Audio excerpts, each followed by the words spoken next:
Session resume. Majority Leader.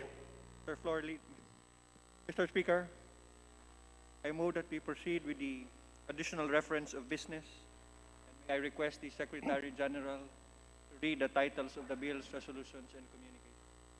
The Secretary General is directed to read the title of the measures on first reading as well as communications and resolutions. Additional reference of business, bills on first reading, House Bill 8331, enhancing the patient's right to medical expense transparency, Representative Salceda. To the Committee on Health. House Bill 8332, granting the DOH the direct control and supervision of the Francisco Dagoy Municipal Hospital, Representative Aumentado. To the Committee on Health. House Bill 8333, granting franchise to ABS-CBN Corporation, Representative Bordado. To the Committee on Legislative Franchise. House Bill 8334, institutionalizing the whole of nation approach in attaining inclusive and sustainable peace, Representative Mercado. To the Committee on National Defense and Security and the Special Committee on Peace and Reconciliation and Unity. House Bill 8335, establishing and managing of Taklong Island National Marine Reserve, Representative Nava. To the Committee on Natural Resources. House Bill 8336, strengthening the digital transformation capacity of all LGUs, Representative Villaferte. To the Committee on Local Government. House Bill 8337, requiring all dealers, retailers, and similar entities engaged in the sale of motor vehicles to plant at least 10 trees, Representative Villaferte. To the Committee on Transportation. House Bill 8338, providing for a moratorium on rental payment, Representative Villaferte. To the Committee on Housing and Urban Development. House Bill 8339, promoting plasma donation, Representative Villaferte. To the Committee on Health. House Bill 8340, establishing the National Police Clearance System, Representative Villaferte. To the Committee on Public Order and Safety. House Bill 8341, establishing guidelines and incentives for the development of science and technology, Representative Villaferte. To the Committee on Science and Technology. House Bill 8342, regulating the importation, manufacture, sale, packaging, distribution, use, and communication of vapor products, Representative Villaferte. To the Committee on Trade and Industry and Committee on Health. House Bill 8343, identifying and promoting research on the health implications of breast implants, Representative Villaferte. To the Committee on Health. House Bill 8344, penalizing parents or guardians who fail to secure their firearms, Representative Villaferte. To the Committee on Public Order and Safety. House Bill 8345, establishing the Commission on the Advancement of Women in Science, Engineering, Technology, Development, Representative Villaferte. To the Committee on Women and Gender Equality. House Bill 8346, providing for the minimum contents of a comprehensive report of elections, Representative Villaferte. To the Committee on Suffrage and Electoral Reforms. House Bill 8347, establishing programs regarding early hearing laws, Representative Villaferte. To the Committee on Health. House Bill 8348, establishing an environmental marketing claims monitoring program, Representative Villaferte. To the Committee on Ecology. House Bill 8349, establishing a job training program for mature or older workers, Representative Villaferte. To the Committee on Labor and Employment. House Bill 8350, amending certain sections of the Administrative Code, Representative Villaferte. To the Committee on Justice. House Bill 8351, providing grants of business and education partnerships, Representative Villaferte. To the Committee on Basic Education and Culture. House Bill 8352, protecting certain types of medical communications between healthcare provider and patient, Representative Villaferte. To the Committee on Health. House Bill 8353, amending the Civil Code, Representative Villaferte. To the Committee on Revision of Laws. House Bill 8354, amending the Penal Code, Representative Villaferte. To the Committee on Revision of Laws. House Bill 8355, amending the Family Code, Representative Villaferte. To the Committee on Revision of Laws. House Bill 8356, amending the Local Government Code, Representative Villaferte. To the Committee on Local Government. House Bill 8357, amending the Anti-Graft and Corrupt Practices Act, Representative Villaferte. To the Committee on Revision of Laws. House Bill 8358, amending certain sections of the 1991 Synchronized Election Law, Representative Villaferte. Ano to? To the Committee on Suffrage and Electoral Reforms. House Bill 8359, amending certain sections of the Rural Banks of Act of 1992, Representative Villaferte. To the Committee on Banks and Financial Intermediaries. House Bill 8360, criminalizing incestuous sexual relations, Representative Villaferte. To the Committee on Justice. House Bill 8361, prescribing higher penalty for persons in authority of accessories, Representative Villaferte. To the Committee on Revision of Laws. House Bill 8362, authorizing the DOJ to analyze and disseminate information regarding the admissibility and quality of testimony of witnesses, Representative Villaferte. To the Committee on Justice. House Bill 8363, amending Presidential Decree Number 1818, Representative Villaferte. Committee on Justice. House Bill 8364, prohibiting harassment and invasion of privacy, Representative Villaferte. To the Committee on Justice. House Bill 8365, establishing legal standards and procedures for product liability litigation, Representative Villaferte. Committee on Justice. House Bill 8366, protecting individuals from having their money involuntarily collected, Representative Villaperte. Committee on Justice. House Bill 8367, providing the reduction of metals in packaging, Representative Villaperte. Committee on Trade and Industry. House Bill 8368, prescribing school bus safety standards, Representative Villaperte. Committee on Transportation. House Bill 8369, providing for elementary, secondary, and tertiary school library media resources, Representative Villaperte. Committee on Basic Education and Culture, and the Committee on Higher and Technical Education. House Bill 8370, establishing a Science Start Grant Program, Representative Villaperte. Committee on Basic Education and Culture. House Bill 8371, rationalizing the law against gambling and/or betting, Representative Villaperte. Committee on Revision of Laws. House Bill 8372, protecting children from exposure to environmental tobacco smoke, Representative Villaperte. Committee on Welfare of Children. House Bill 8373, granting immunity from personal civil liability, Representative Villaperte. Committee on People's Participation. House Bill 8374, amending the Higher Education Modernization Act of 1997, Representative Garcia Pablo John. Committee on Higher and Technical Education. House Bill 8375, exempting the importation of critical medical products, essential goods, Representative Biason. Committee on Ways and Means. House Bill 8376, allowing private firms to procure and import tax-free COVID-19 testing para Pernilano, Representative Estrella. Committee on Ways and Means. Resolutions. House Resolution 1479, urging the DOH to prescribe a centralized logistical system, Representative Castelo. Committee on Health. House Resolution 1480, urging the House to investigate the delay in the purchase and use of body cameras, Representatives Kulyamat, Sarati, several others. Committee on Rules. House Resolution 1481, expressing profound condolences of the House to the family of Honorable Danilo D. Lim, Representatives Velasco, Romualdez, and Paduano. Committee on Rules. House Resolution 1482, expressing the profound condolences of the House to the family of Honorable Reynaldo B. Umali, Representatives Velasco, Romualdez, and Paduano. Committee on Rules. House Resolution 1483, expressing the profound condolences of the House to the family of Honorable Emerito C. Calderon Sr., Representatives Velasco, Romualdez, and Paduano. Committee on Rules. House Resolution 1484, expressing the profound condolences of the House to the family of the Honorable Benhur L. Salimbangon, Representatives Velasco, Romualdez, and Paduano. Committee on Rules. Communications, letter from and emails from the municipal mayor and certain provincial governors. Committee on Appropriations. Letter dated October 20 of Secretary Adenilo B. Sitoy. Committee on Appropriations. Letter dated October 26 of Attorney Glenn A. Pangapalan. Committee on Appropriations. Letter dated 30 October of Attorney Guillermo B. Asido. Committee on Appropriations. Letter dated 9 November of Jerry P. Gabela. Committee on Appropriations. Letter dated November 16 of Freddy T. Bernal. Committee on Appropriations. Letter dated November 18 of Corazon G. Ferrer Flores. Committee on Appropriations. Letter dated 10 December of Secretary Adenilo B. Sitoy. Committee on Appropriations. Email dated December 14 of Rachel Rose O. Santos. Committee on Appropriations. Letters dated December 18 and 23 and January 4 of Janice G. Aison Sales. Committee on Banks and Financial Intermediaries.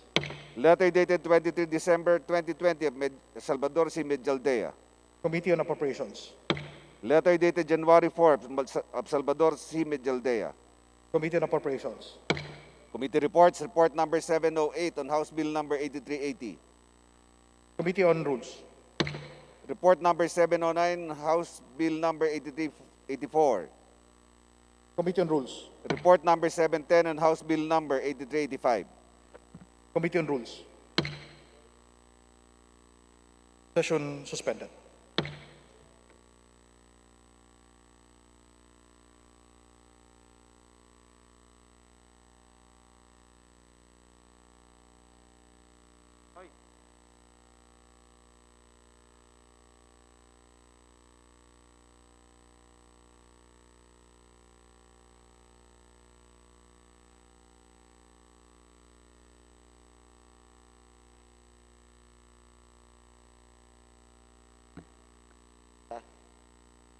Pwede na magwalay master sa babaw na.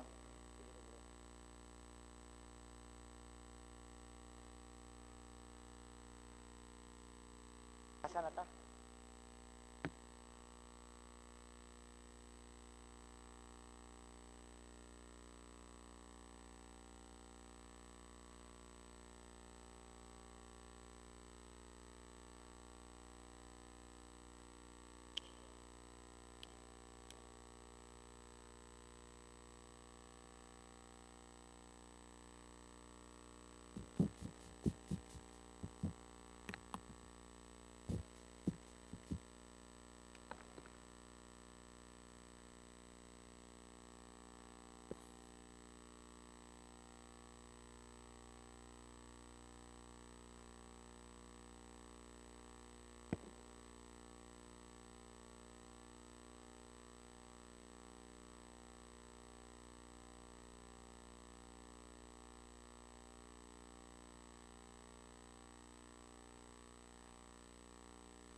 Session resumes.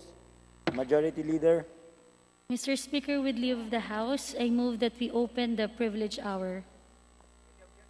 Any objection? Chair hears none. Privilege hour is now open.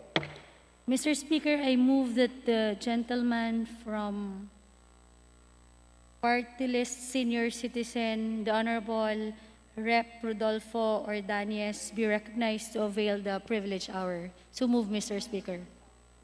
The Honorable Jordanes is now recognized.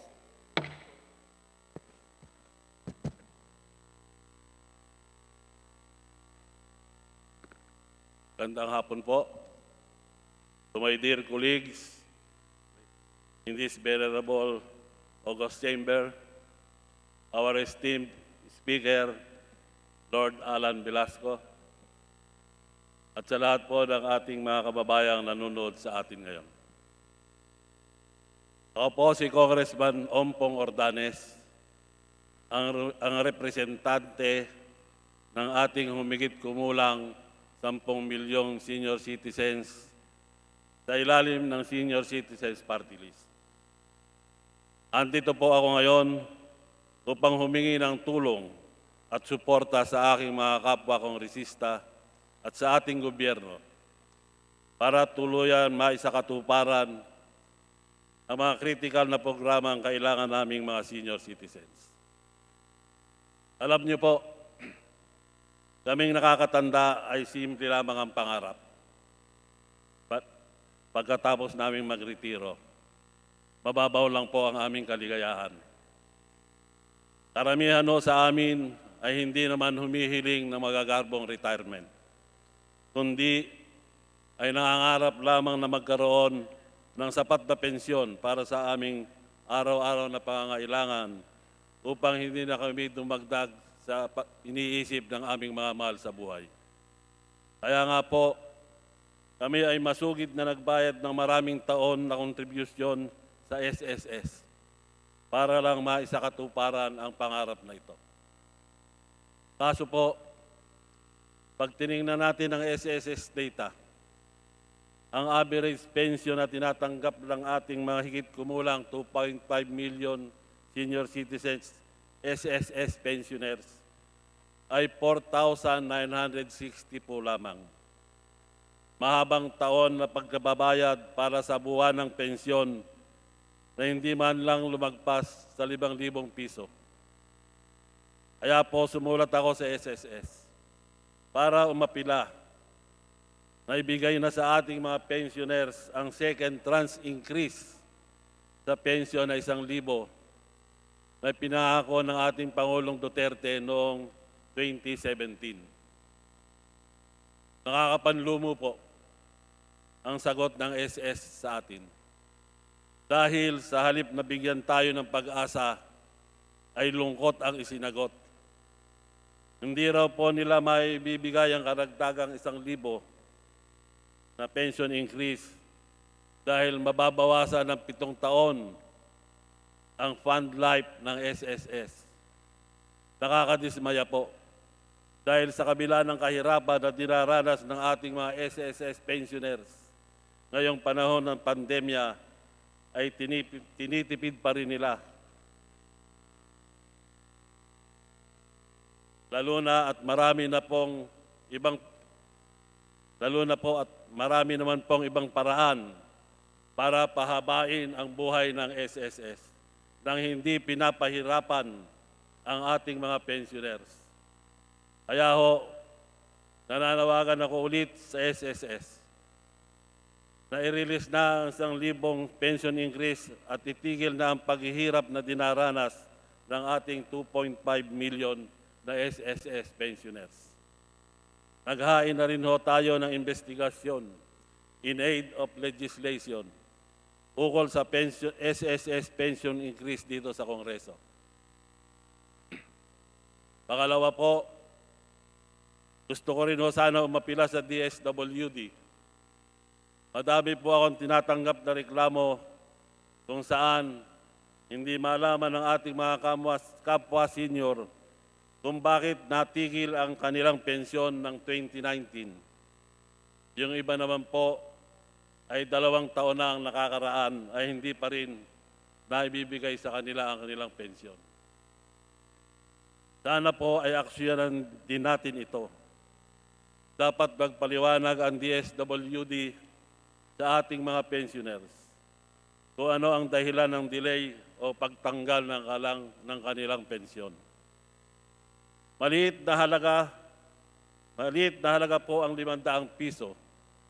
Subalit, napakalaking bagay ang tulong na ibinibigay nito sa ating mga indigent senior citizens, na kahit paano ay magkaroon ng dagdag na 500 para sa gastusin nila kada buwan. Kaya po, nananawagan ulit ako sa DSWD na makipagtulungan sa aking opisina para maibigay ng maayos at sa tamang oras ang social pension ng ating mga senior citizens.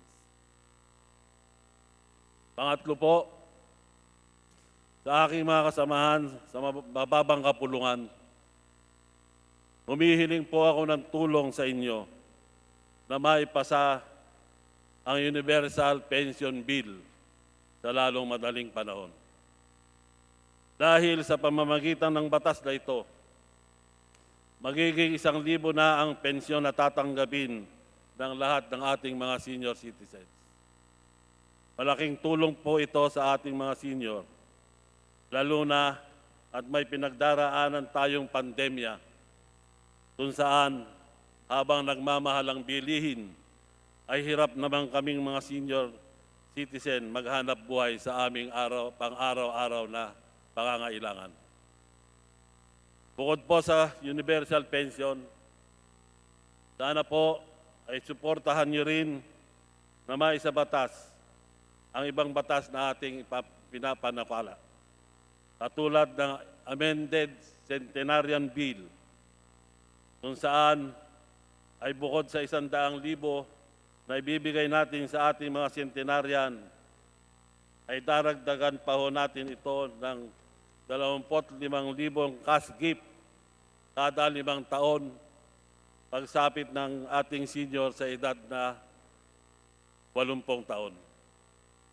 Ito ay para naman po lubos na mag-enjoy ang ating mga nakakatanda ang cash gift na inaabot ng ating pamahalaan.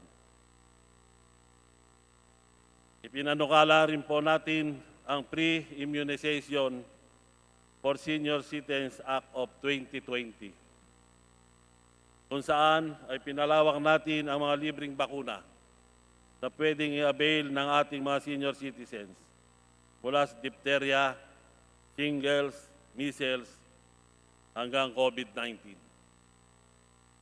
Sa pamamagitan ng batas na ito, ay masisigurado natin ang kasiglahan at malakas na pangangatawan ng ating mga lolo at lola.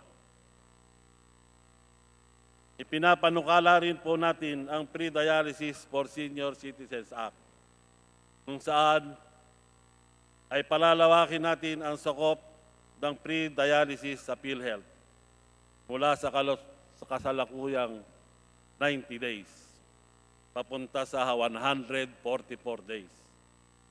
Sa pamamagitan ng batas na ito, ay hindi na ho kailangan mag-isip ng ating mga kapwa senior kung saan sila maghahagilap ng halos 135,000 pesos per year para sa natitirang 54 dialysis sessions nila sa ngayon ay na hindi po covered ng PhilHealth.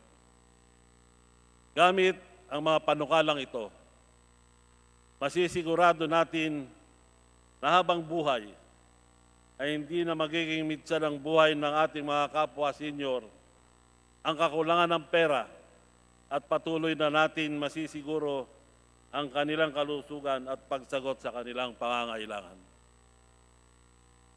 Mga kababayan at kasamahan ko sa mababang kapulungan, alam niyo po, ang isa pong importanteng aral na ibinigay sa atin ng COVID pandemic ay ang importansya ng oras. Ika nga nila, every second and every minute counts. Dahil pag tayo ay na-delay ng kahit 1 minuto sa pagresponde sa COVID-19 at sa pangangailangan ng ating mga kababayan, ay kapalit agad dito ay buhay.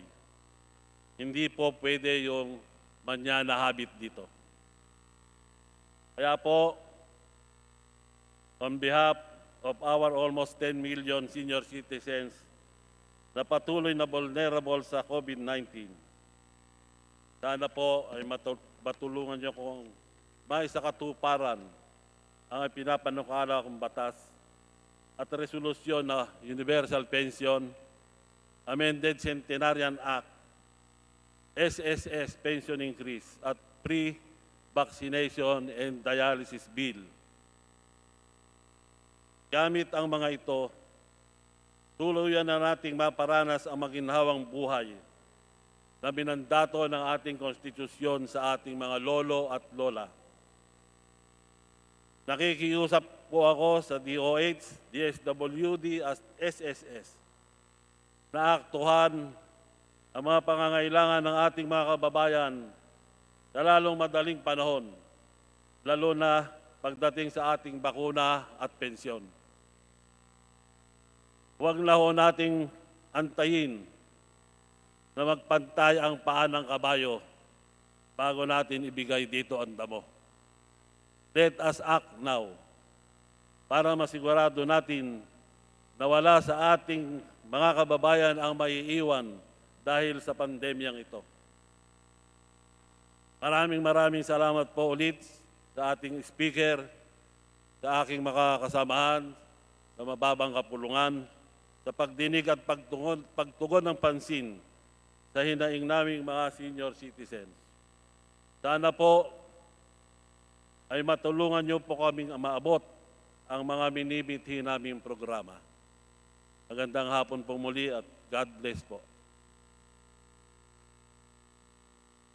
Majority Leader. Mr. Speaker, we move to refer the speech of Congressman Ordanes to the Committee on Rules. So moved. Any objection? Hearing none, motion is considered.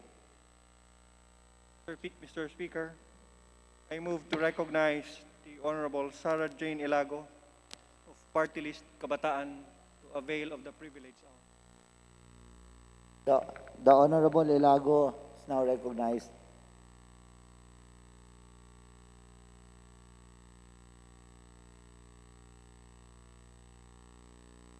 Maraming salamat, Ginoong Speaker. Ang representasyon na ito ng kabataan ay tumitindig ngayon upang maipahayag ang ating panawagan para bigyang prioridad ang pagsugpo sa pandemya, ayuda, bakuna, at gayon din yung ligtas na muling pagbubukas ng mga paaralan at hinggil din sa unilateral na termination ng UPPNP Accord na nabalitaan natin kahapon. Ginoong Speaker, higit na pinalala ng COVID-19 pandemic ang kawalan ng access at kabuang krisis sa edukasyon, kasabay ng matinding pagbagsak ng ekonomiya, pagsirit ng utang ng gobyerno, milyon-milyon din ang nawalan ng trabaho mula sa mga negosyong persahan ng nagsara. Naging kritikal na bahagi ng pagtugon sa pandemya ang pagsasara ng mga eskwelahan upang pigilan ang pagkalat ng COVID-19 at mula sa karanasan nitong sa nakaraang academic year, kung kailan talagang biglaan ang shift sa emergency remote teaching, lumala at lumaki pa ang hindi pagkapantay-pantay sa kakayahan ng mga estudyante na makapagpatuloy ng pag-aaral. Nasa 60% ng kabuuang student population sa buong mundo o tinatayang hindi bababa sa 1 bilyon ang mga learners na out of school mula sa 109 na mga countries na apektado ng school closures mula noong March 2020. At matapos ang 10 buwan, Ginoong Speaker, ngayong January 2021, tinatayang nasa 318 million na lamang ito mula sa 34 na mga bansa.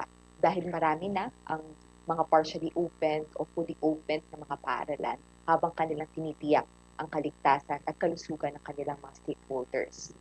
Noong Mayo ng nakaraang taon din, ang naging patakaran ng Duterte administration tungkol sa pagbabalik eskwela ay no vaccine, no school opening. At batay sa pronouncements ng Pangulo, nilinaw rin na ito ay may kinalaman sa resumption ng physical classes. Sa parehong panahon sa Vietnam, nagbukas na ang eskwela gamit ang blended learning approach na may kasamang face-to-face classes na may pinaikling oras ng klase o shortened school day at pinaliit na bilang ng mga estudyante kada klase habang sumusunod sa health protocols at minamaksimisa ang paggamit ng iba't ibang forma ng distance learning. Mula Hunyo hanggang Agosto ng nakaraang taon ay muli na rin binuksan ang mga paaralan sa Thailand, Myanmar at Brunei na may in-person learning at gamit ang blended learning modalities. Sa ating paggigiit ng muling pagbubukas ng klase, tinitiyak rin natin na uunahin at ibigyang prioridad ang kalusugan at kaligtasan ng bawat learners at education stakeholders. Kung dito yan sa Pilipinas, mula Agosto, nagbalik eskwela na rin ang mga tertiary schools at ilang mga private schools at mula doon sa unang balak na August 24 na opening ng classes sa public education system, ito po ay na-move na October 5 sa public na K-12 na gamit ang distance learning at wala pa rin physical classes. Magpasa hanggang ngayon, Ginoong Speaker, sarado pa rin ang mga paaralan para sa pagsasagawa ng limited na face-to-face classes at wala pa ring malinaw na gabay hinggil sa muling pagbubukas ng mga ito. Marami na ang mga naging pag-aaral hinggil sa mga epekto na maaaring idulot ng tumatagal na panahon na hindi nakakabalik ang mga estudyante sa paaralan. Mula sa hindi pagpapatuloy ng pag-aaral, malnutrisyon para sa mga batang nakasalalay sa mga school feeding program, stress sa mga guro, estudyante, at kanilang mga pamilya at mga opisyal o administrators ng mga school. Marami po dyan ay nag-signify na nga ng kanilang intensyon na hindi na muna magbukas dahil sa epekto ng pandemya. Kasama rin dyan yung kawalang kahandaan at kakayahan ng mga magulang o ng mga guardians para sa distance learning magpasa hanggang ngayon. Mataas rin ang mga dagdag bayarin kasabay ng kawala pa rin panggastos at iba pang mga hamon, Ginoong Speaker, na kaugnay ng schools closures at remote learning. Matapos ang 10 buwan ng isa sa pinakamahabang lockdown sa buong mundo, umabot na sa 500,000 cases ang kaso ng COVID-19 at ang Pilipinas ay pangalawa sa pinakamalaking bilang ng COVID-19 cases sa buong rehiyon ng ASEAN.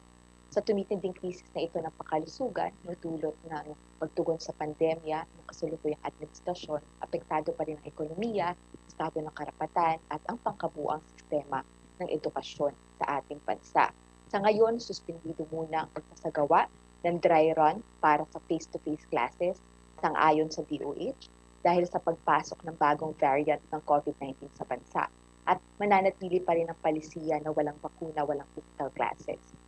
Ginoong Speaker, kailangan maging malinaw ang mga programa at saliks sa pagbabakuna at kabuuang aspeto ng paghahanda at kinakailangang plano para sa pagbubukas ng mga paaralan. We must demand transparency and accountability in the regulation of all COVID-19 vaccines. Efficacy and safety must be guaranteed. Lahat po ito ay makakaapekto doon sa plano na muling pagbubukas ng ating mga paaralan.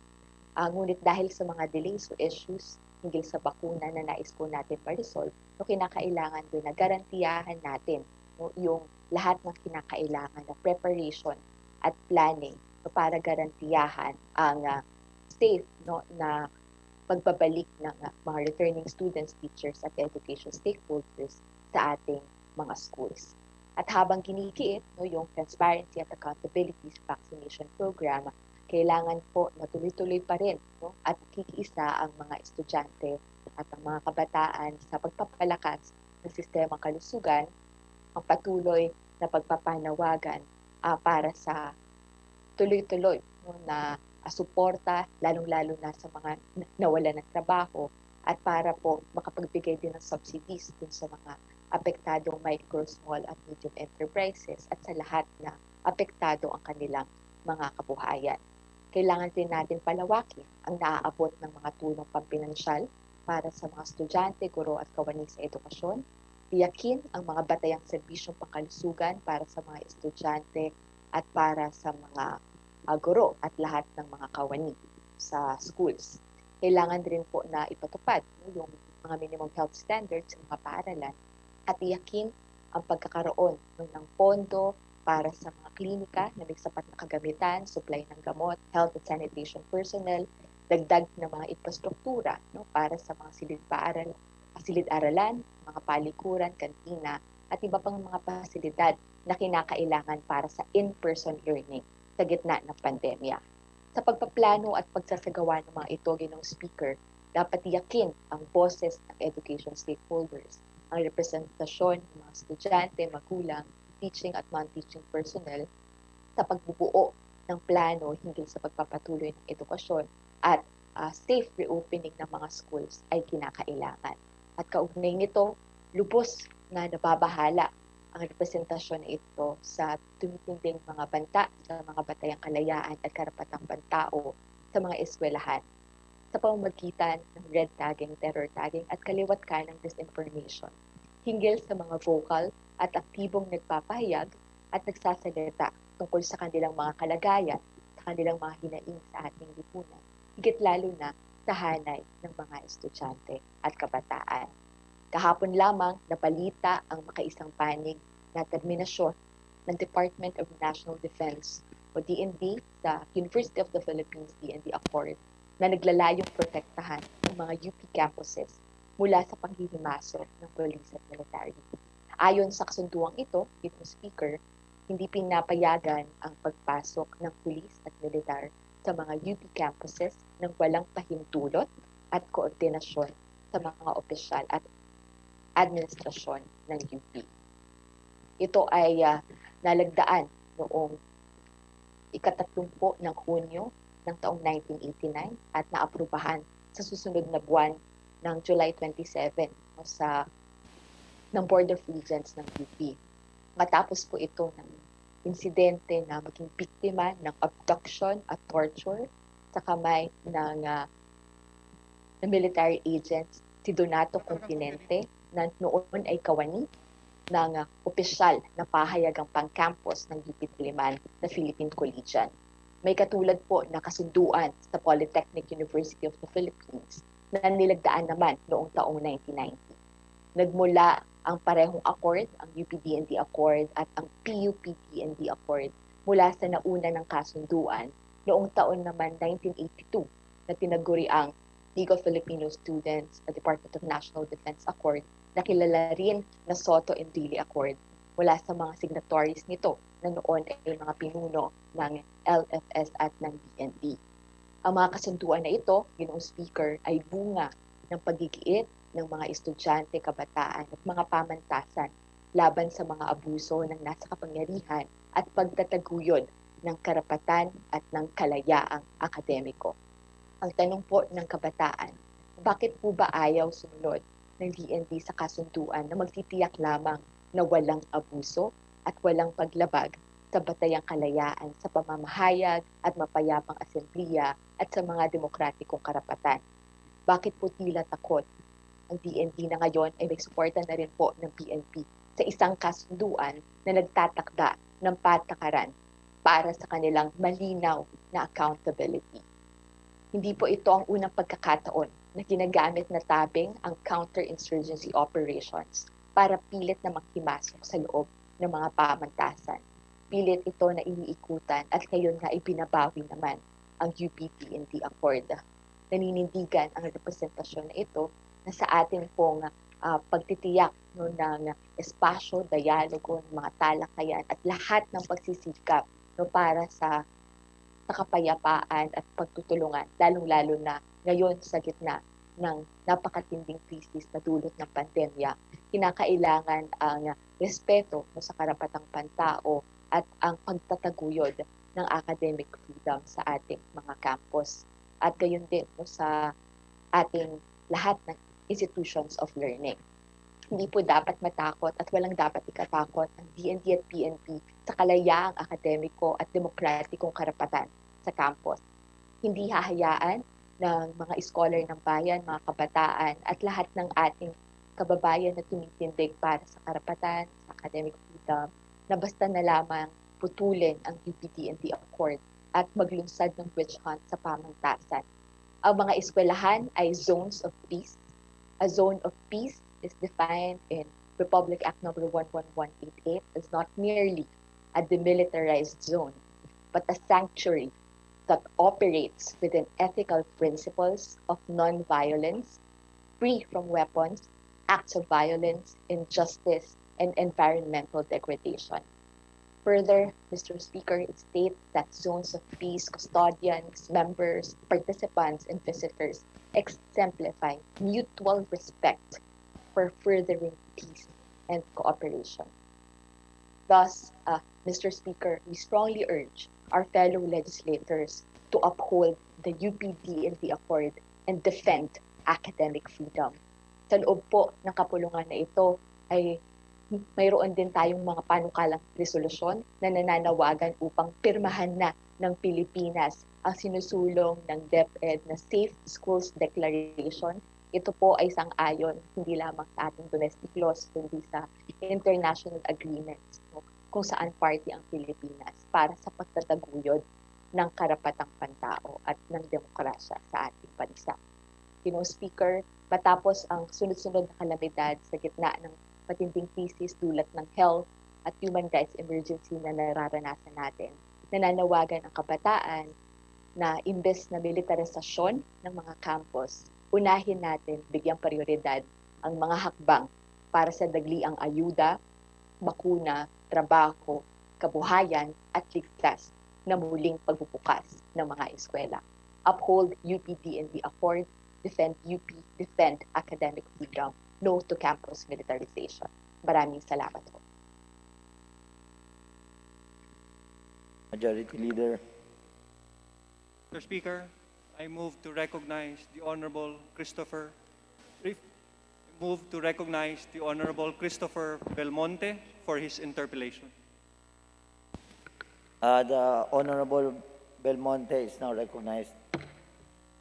Thank you, Mr. Speaker. Will the Honorable Representative from Kabataan Party List accede to a few questions? Mr. Speaker, Your Honor. Go ahead. Yeah.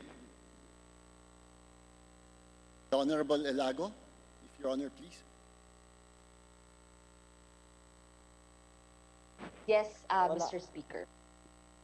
Mr. Speaker, Your Honor, you did mention the abrogation, the unilateral abrogation by Secretary Lorenzana of the Department of National Defense of the UP DND Accord, 1989 Accord. And you did mention that this has a similar accord between the University of the Philippines and the Department of the National Defense and other state universities. Is that correct, Mr. Speaker, Your Honor?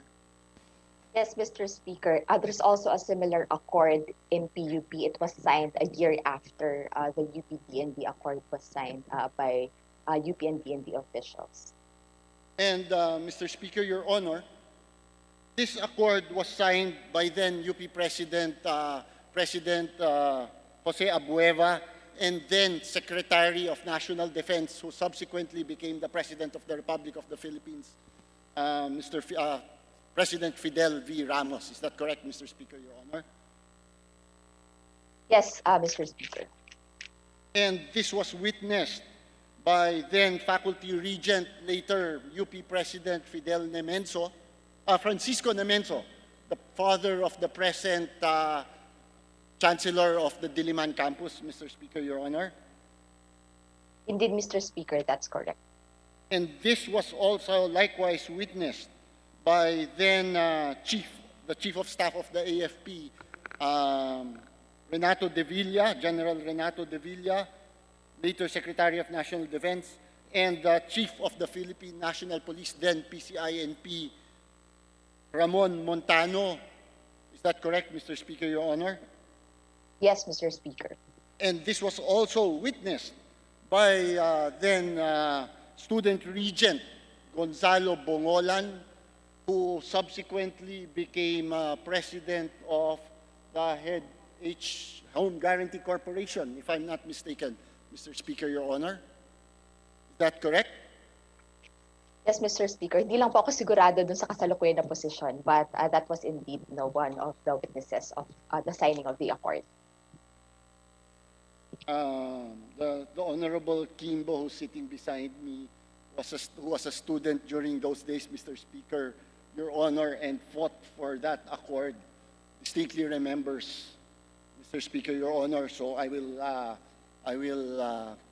concede to her expertise on the matter, her knowledge, her first-hand knowledge of the matter, Mr. Speaker, Your Honor. Mr. Speaker, Your Honor, the accord lays down several clauses which, to my mind, pretty reasonable, Mr. Speaker, Your Honor. The first one refers to prior notification of our uniformed services, giving due courtesy before they do enter any of the UP campuses. Mr. Speaker, Your Honor, is that correct, Mr. Speaker, Your Honor?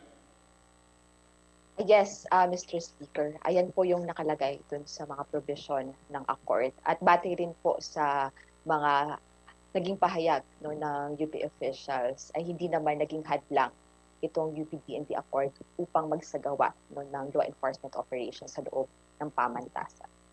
Also, may exceptions po sa second clause, which says na doon sa pagbigay nila ng paalam muna bago sila pumasok. Sa instances ng hot pursuit or pag mismong yung UP administration ang nagsabing, teka, kailangan namin ng tulong at suporta ninyo, pwede kayong pumasok. Is that correct, Mr. Speaker, Your Honor? Yes, Mr. Speaker. So, normal, in many cases, even in recent history, pag nagsasabi ang UP campus, ang UP administration na kailangan namin ng tulong ng PNP, I do remember couple of years ago nung may robbery incident, armed robbery incident sa loob ng campus, more than open ang mga police investigators at ang pag-responde ng police. Tama po ba, Mr. Speaker, Your Honor?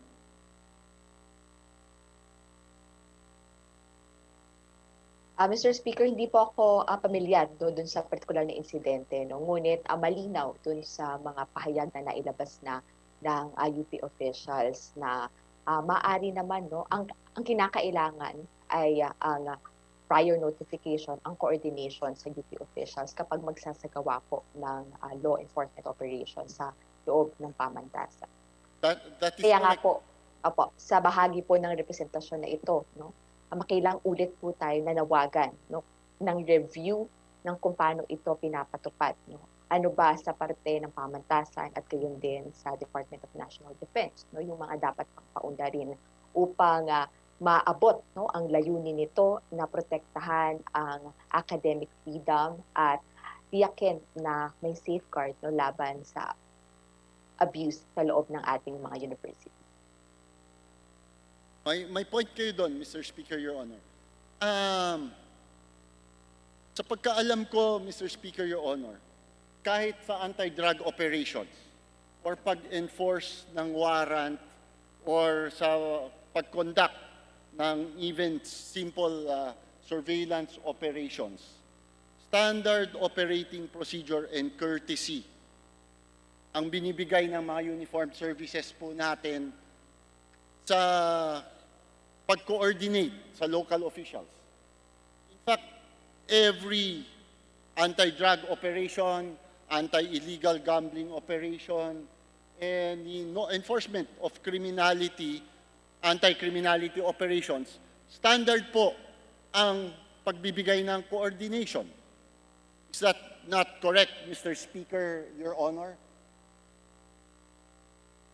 I concur, Mr. Speaker, Your Honor. Likewise, so walang sinasabi, at least dito sa clauses na to, ng 1989 Accord, na hindi kakaiba sa normal procedures ng ating uniformed services as far as we No, Mr. Speaker, Your Honor. Is that not correct? Yes, Mr. Speaker. And likewise, may hinihinging responsibility for the recognition ng academic freedom, may hinihinging responsibility itong accord na to sa mga responsible officials ng UP campuses. This is stated in Section 4, Mr. Speaker, Your Honor, kung saan sinasabi dito na hindi dapat mag-interfere sa legitimate peaceful protest actions ang mga uniformed services natin, pero hinihingi niya na responsibilidad ng UP administration, UP officials, para sa behavior ng kanilang mga estudyante, faculty at empleyado sa kanilang mga activities. Is that not correct, Mr. Speaker, Your Honor? Tama po, Ginoong Speaker, at ito din po ay ginagarantiyahan ng ating saligang batas. And in fact, sa pag-enforce ng warrant, maluwag na po. Kung hindi ma-enforce, hindi nakapag-coordinate yung uniformed official sa pag-enforce ng warrant, pwede naman, according to the accord, na within 24 hours ay formal silang mag-coordinate with the responsible officials. Is that not correct, Mr. Speaker, Your Honor? Yes, Mr. Speaker, indeed, meron nga pong malinaw na patakaran hinggil sa operation ng police and military sa loob ng mga campuses upang tiyakin, again, na wala pong magiging abuso at may malinaw na accountability sa parte po ng mga kasangkot na panig.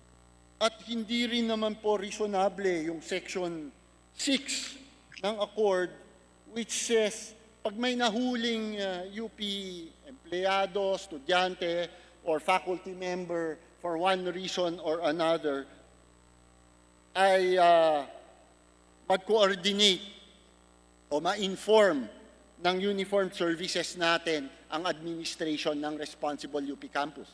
Is that not correct, Mr. Speaker, Your Honor? Hindi naman unreasonable yon, di ba? Yes, Mr. Speaker, hindi naman po ginagamit ng UPDND accord upang tumakas dun sa ating mga batas. So, walang unusual dito sa mga laman ng accord na to by all standards of normal practices ng pag-enforce ng law at wala rin itong bina-violate na paramount requirement for national security over civil and political rights or academic freedom. Is that not correct, Mr. Speaker, Your Honor? Indeed, Mr. Speaker, in fact, the UPDND Accord ensures that there's a safe space for all parties to debate, discuss, cooperate to further peace and justice in our country. That is correct, Mr. Speaker, Your Honor.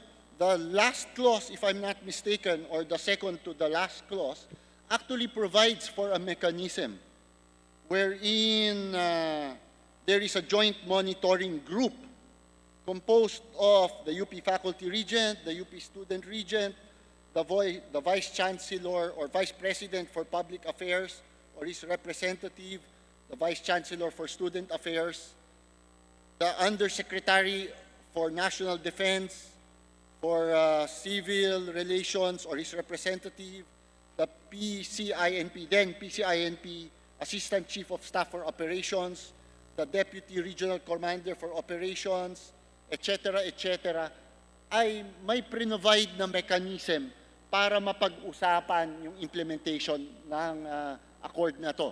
Is that not correct, Mr. Speaker, Your Honor? Yes, Mr. Speaker, during the budget deliberations of the DND in the 17th and 18th Congress thus far, they also made a commitment to review the implementation of the said accord and to ensure that such mechanism to monitor and evaluate compliance in the said accord will be done. Mr. Speaker, Your At hanggang Honor, ngayon po, hinihintay pa rin po natin yan at nananawagan tayo na ayan po no ay masusi na pag-aralan at hindi po ituloy no itong naging terminasyon sa UPT&D Accord. Speaker, Your Honor, you were yourself once a student regent, if I'm not mistaken. Is that correct, Mr. Speaker, Your Honor? Mr. Speaker, I was part of the University Student Council. Or part of the university. So in your experience, in your time as a student leader, Mr. Speaker, Your Honor, was this provision, this clause of the accord ever implemented, Mr. Speaker, Your Honor? Sa aking pong karanasan ay aktibo na nagbibigay ng mga ulat ang mga student councils no, sa kanilang Office of the Student Regent. Ngunit katulad po ng nakasaad sa accord, no, hindi lamang ang mga parties ng UP ang kailangan na aktibo mag-participate dyan, no, kundi sa bahagi din po ng Department of National Defense. No, kaya nananawagan tayo no, sa parehong parties ng UPD&D Accord na tiyakin no, yung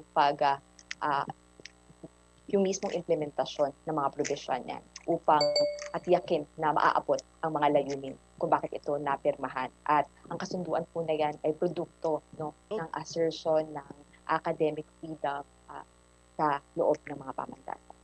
So, strange, Mr. Speaker, Your Honor. Kasi mismong yung accord, may mechanisms para ma-check ito. Number one. Number two, the standards pointed out by this accord aren't different or hindi naman masyadong malayo sa standard courtesies and standard operating procedures ng mga uniformed services po natin. Kahit po sa kalabundukan, pag mag-ooperate sila, normal, unless hindi expedient ang mag-coordinate po sila sa local officials and local responsible officials, Mr. Speaker, Your Honor. Given those 2 points, may mechanisms naman para pag-usapan to. Number two, hindi naman ito malayo sa mga normal procedures and due courtesies na binibigay ng ating uniformed services. Sa pagkakilala ko sa kanila, bakit sa palagay ninyo naging unilateral? Unilateral. Kami lang. May kontrata tayo, pero kami lang. Nag-isip kami, hindi na namin kailangan yan. Hindi na kami susunod dyan. Hindi ba weird yun? Hindi ba yun violation ng mga requirements ng contracts or agreements na pinasukan? Bakit? Ano ang basis nila para sabihin, void na yung contract na yan, hindi na namin susundan yung mga contract? Unenforceable ba siya? Hindi naman, di ba? I would like your opinion on this matter, Mr. Speaker. Ginoong Speaker, yan din po ang dahilan no, kung bakit mariing kinukundina ng representasyon na ito ang makaisang panig no, na terminasyon sa UPD&D Accord. No, dahil bukod sa walang masusing pag-aaral, no, hindi nito kinikilala yung kasaysayan no, kung bakit may UPD&D Accord. No, at tiyakin na yung layunin nito, no, kung bakit ito ay napirmahan, ay maisa sa katuparan para sa mga susunod pang henerasyon ng Eskolar ng Bayan. Ba violation na to ng parang mutuality principle ng mga contracts? In fact, kung in a civil, if this was just simply purely a civil matter, pwede nang pumunta sa korte para mag-enforce, humingi ng status quo ante, Mr. Speaker, Your Honor. Pero hindi po to simpleng civil matter. Political matter to, Mr. Speaker, Your Honor. Yes, Mr. Speaker, at tayo po ay susuporta no, sa lahat ng hakbangin upang tiyakin na maitataguyod natin hindi lang ang mismong yung kasunduan, no, kundi ang esensya nito. Mr. Speaker, Your Honor, hindi kaya, kasi sa totoo lang, baliwala, normal, standard, yung mga laman ng accord. In fact, it makes it reciprocal. It requires the UP officials to be responsible also for their students and their and their faculty and their employees who exercise their freedoms of speech. Hindi kaya, and remember, Mr. Speaker, Your Honor, you yourself mentioned na both this accord, the 1989 accord, and the accord, the 1981 accord which preceded it, the Soto Enrile Accord noong 1981, nung height pa rin po ng dictatorship, ay nandoon para ma-assure yung mga estudyante at yung UP community itself na hindi tinatapakan ang kanilang mga civil and political rights, yung kanilang mga freedoms, yung freedom of expression, yung freedom of speech nila. Yes, Ba yun yung point it was born kaya out of tinulat itong mga accord na to, Mr. recent Speaker, Your attacks Honor? on the democratic rights and academic freedom of schools. No? Kaya nga po, kinakailangan hindi sagot yung unilateral na termination. In fact, kung ganyan po, no, lalong parang ito ay isang napakalaking hakbang na paurong no, pagdating sa pagtitiyak ng karapatang pantao at kalayaang pang-akademiko. That is correct, Mr. Speaker, Your Honor. Yung tawag namin sa batas, sinasabi sa akin ni Honorable Tarapi dito, hindi ba ang mas effect nito ay yung sinasabi nilang chilling effect? Hindi ito for practical purposes. Kasi wala namang pinagkaiba sa SOPs. Pero the chilling effect, ang sinasabi nito, ang message nito sa ating lahat, sa mga estudyante, sa mga guro, sa UP community at lahat ng estudyante, lahat ng gusto mag-exercise ng freedom of expression, freedom of speech, tabahan kayo. Walang sinasanto dito. Meron na nga tayong anti-terror law. Pag sinabi ng Anti-Terror Council na terorista kayo, walang usapan-usapan, pwede namin kayong pasukan sa loob ng hallowed grounds ng UP. At pwede namin kayong kunin on the mere fact na sabi ng council, terrorist kayo. Hindi. Hindi lang terrorist kayo. Okay lang nga kung terrorist kayo. Hindi. Yung sinasabi ninyo ay supporting terrorism, ay inciting terrorism. Sabit na kayo dyan. Tama po ba yan, Mr. Speaker, Your Honor? Ginoong Speaker, ngayon pa lang po, no, hindi pa, bago pa man itong unilateral na termination ng DND sa UP-DND Accord ay nakakaranas na hindi lang po yung mga UP students o yung members ng UP community ng pagbabrand sa kanila no, ng walang batayan.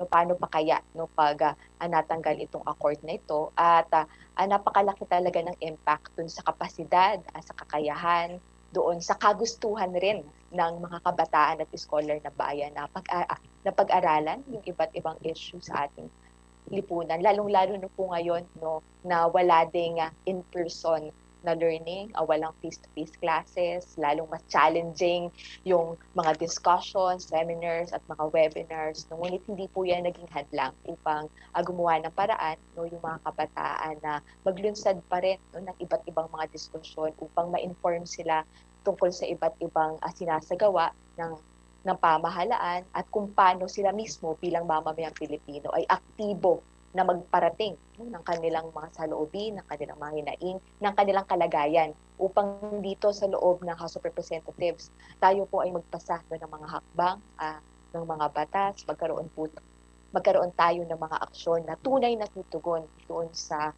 kalagayan ng ating mga kababayan. Mr. Speaker, Your Honor, just looking at the few members now with us here in the plenary, I can see a number of UP students, all of them at one point or another participated in rallies, spoke about different political thinking, thoughts, considered themselves as activists in their youth. And not only UP students, Mr. Speaker, Your Honor, my own minority leader, my own colleagues dito po, who may have come from different universities or different backgrounds, but considered themselves as free thinkers, who may have been at one time or another been members of organizations na baka ngayon sa tingin ng Anti-Terror Council ay terrorist fronts or kinakasangkapan lang as fellow travelers ng mga terorista. In fact, Mr. Speaker, Your Honor, I know of a number of generals themselves, even chiefs of our armed services who were once upon a time members of the UP community and who considered themselves activists in their youth. And yet, naging general, naging secretaries, naging members ng House na ito. And kaya po nila nagawa yan dahil sa mga cherished na freedoms, the full flowering na nabigay sa kanila ng UP education.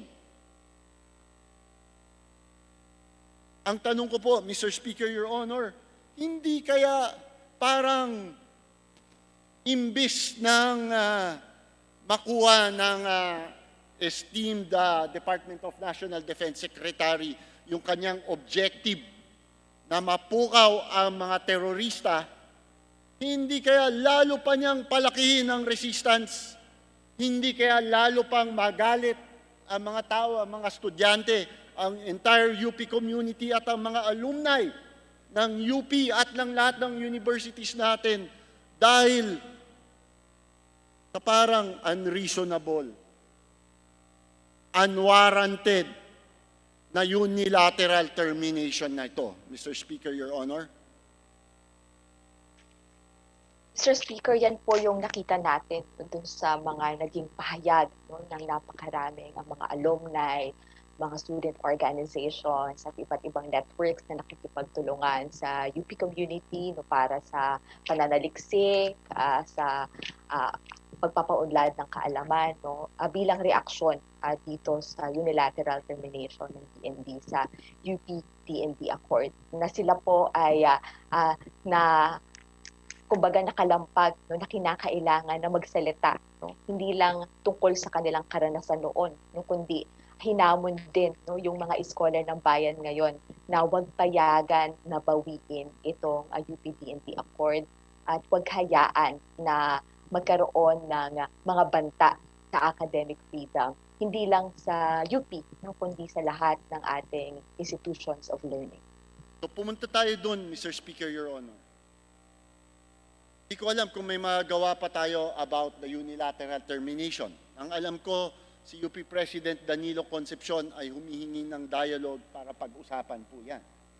Pero hindi po nakaposas pa ang ating mga kamay.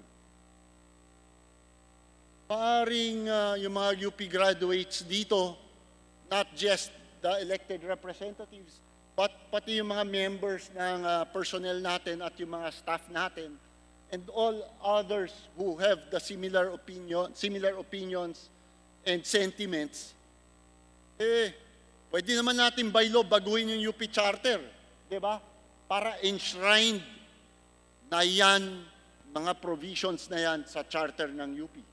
Tama po ba yan, Mr. Speaker, Your Honor?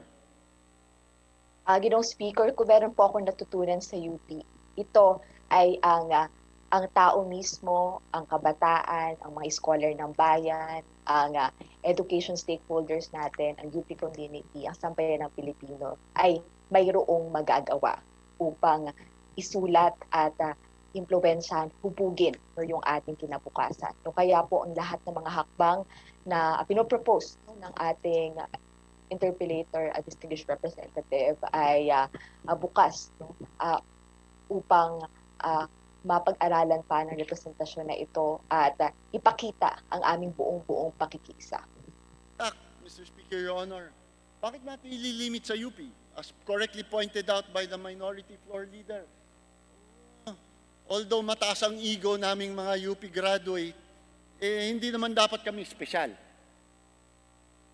These freedoms, this right to protect our freedom of speech, our academic freedoms, dapat available po sa lahat. Di ba? So bakit hindi natin ayusin na rin sa Committee on Higher Education na itong mga prinsipyo na to ay isama na rin natin doon sa mga charter at mga mandate ng state universities and colleges or even yung mga local universities and colleges po natin. Like your honor did mention, ngayon ko lang po narinig, meron na rin pala nito with PUP. Mr. Speaker, Your Honor. Ginoong Speaker, ang obligasyon na itaguyod ang academic freedom ay obligasyon ng ating institutions of learning. Educational institutions must be protected from undue pressures or dictates in order to fulfill their significant role in upholding human rights and democracy in our country. Napakahalaga po na ngayon pa lang, pag-usapan na natin habang ating patuloy na pinagtatanggol ang accord at ang academic freedom, maaari naman po na umusad na ang mga hakbang upang palakasin ito na para sa lahat ng ating mga paaralan. Dahil ang nagiging banta po sa isang school ay nakakaapekto para sa lahat ng ating education institutions. Last point na lang, Mr. Speaker, Your Honor, na actually from where I'm coming from, naintindihan ko naman po ang ating Department of National Defense, yung ating mga uniformed services. National security ang paramount interest nila to protect our country, our freedoms, our democracy. Something that they should be doing sa West Philippine Sea, and they are trying to do their best to achieve also. Pero ang pinagdidiskitaan nila ngayon, tama naman, tirahin nila yung mga terorista. Wala tayong pinagtatalunan doon. Yung mga combatants, yung command and control structure nila, sige. Pero I don't think their way of going about it will actually work sa long run. Maybe tactically, may chilling effect yan. Maybe tactically, may chilling effect yan. Baka may ilang estudyanteng hindi mag-enroll sa UP. Pero in the long run, and history tells us, repression breeds resistance. And lalo lang nilang papalakihin yung problema instead of solving it. That is all, Mr. Speaker, Your Honor. Thank you very much for your time. Maraming salamat po. Mr. Speaker, I move to recognize Representative Nonoy Defensor for his interpellation. Interpellation. Lawrence Defensor. Honorable Defensor is now recognized. Thank you, Mr. Speaker. Will the lady from Kabataan Party List yield to a few questions from this representation, Mr. Speaker? Yes, Mr. Speaker. May I know, Mr. Speaker, if you believe in upholding institutional autonomy of the University of the Philippines as well as other state universities? Yes or no? Yes, Mr. Speaker. In terminating the agreement, the Department of National Defense said in its termination letter that it is abrogating the agreement for reasons that hinder them or that endanger the safety and welfare of the students and faculty of the University of the Philippines. May I know, Mr. Speaker, if there was any factual basis provided by the Department of National Defense as basis for terminating the agreement? Mr. Speaker, none that I know of. It was not particularized in the said letter terminating unilaterally the UPT and the accord. It was also stated in their termination letter, members of the CPP-NPA have been recruiting their members from the university campuses. Were there any testimonies or affidavits presented by the Department of National Defense as proof and basis in their allegations and to act as basis for terminating the agreement with the University of the Philippines? Mr. Speaker, there was none. Were the number of NPA recruits from the University of the Philippines presented by the Department of National Defense?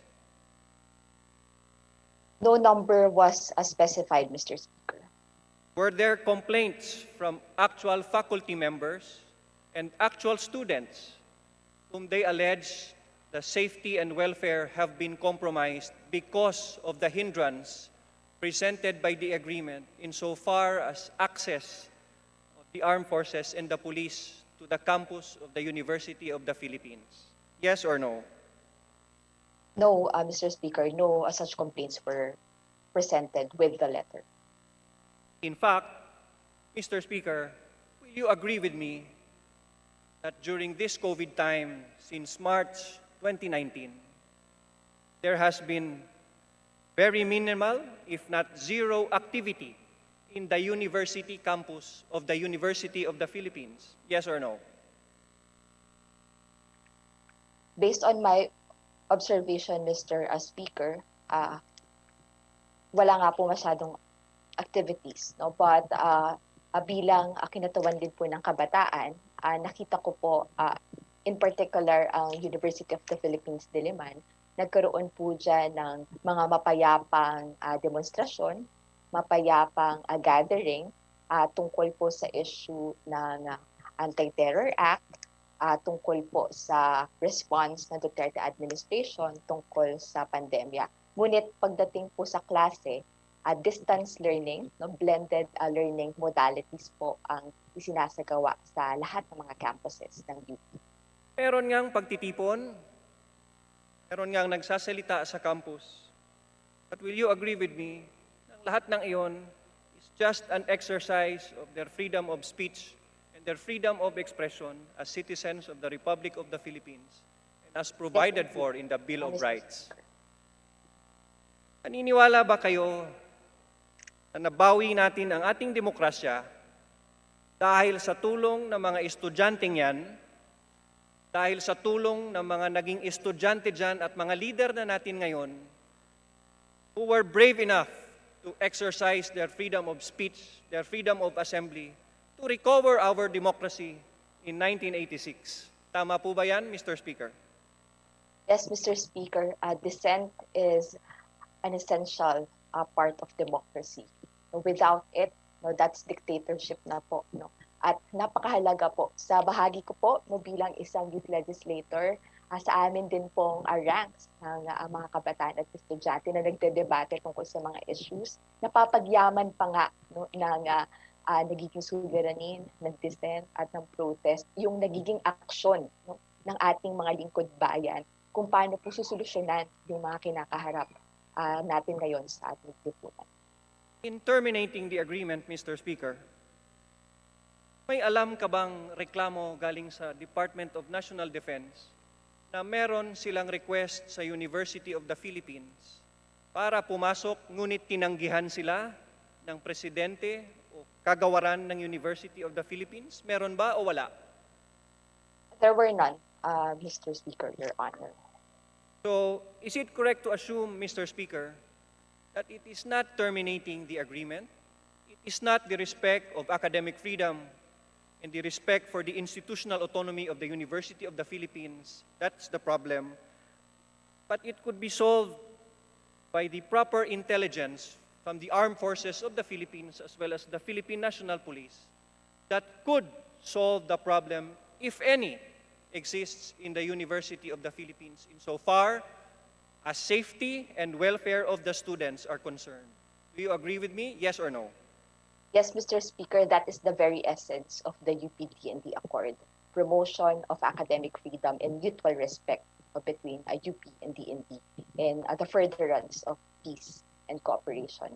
Mr. Speaker, can you tell us how much is the budget of the Armed Forces of the Philippines as contained in the General Appropriations Act of 2021? Can you tell us? I don't have the specific information, Mr. Speaker, but I think it's about 190 plus. 190 plus billion pesos. And would you agree with me that it is Billion. more than enough, more than sufficient to conduct surveillance and intelligence activities in order to protect the safety and welfare of students and faculty, if that is the basis for the Department of National Defense termination of the agreement? Yes or no? Indeed, Mr. Speaker, no? And this recent step can actually do more harm than good, no? Because of the confusion that's happening now, yung frustration po about the unilateral termination of the UPTNB Accord, instead of really focusing on what's needed to effectively respond to the pandemic and the challenges within the education system brought about by the current public health emergency. Thank you so much, Mr. Speaker. Maraming salamat din sa kinatawan ng Kabataan Party List sa malinaw na pagpaliwanag kung bakit wala sa tama itong pag-terminate ng agreement between the Department of National Defense as well as the University of the Philippines. Thank you so much again to the lady from Kabataan Party List. Maraming salamat po at mabuhay kayo. Mr. Speaker, I move to refer the speech of Congresswoman Lago to committee, including the interpellation of both congressmen to the committee on rules. So move, Mr. Speaker. Any objections? Hearing none, so the Secretary General, please refer the speech of Congressman Ilago and its interpellations to the Committee on Rules. Majority Leader. Mr. Speaker, I move that we continue consideration of House Bill number 7425 under Committee Report number 426. May I request that the Secretary General be directed to read the title of the measure. So moved, Mr. Speaker. Secretary General, please read the title. House Bill 7425, an act imposing value-added tax on digital transaction in the Philippines, amending for the purpose sections 105, 108, 109, 110, 113, 114, and 136, and adding a new section, 105-A, of the National Internal Revenue Code of 1997 as amended. Majority Leader. Mr. Speaker, the parliamentary status of the bill is that we are in the period of sponsorship and debate. To continue with the sponsorship of the measure, I move that we recognize the Honorable Sharon Garin. Is there any objection? Chair hears none. The Honorable Garin is now recognized.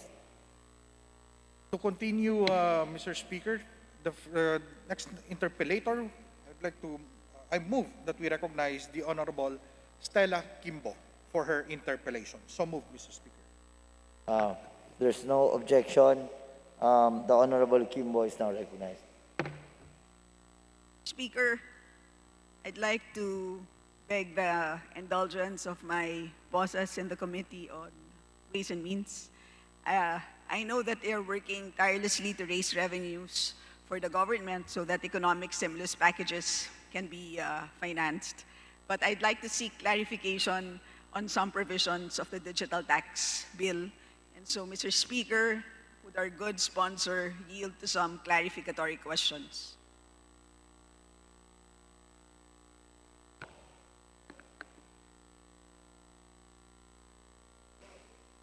The Honorable Sponsor, can you please respond?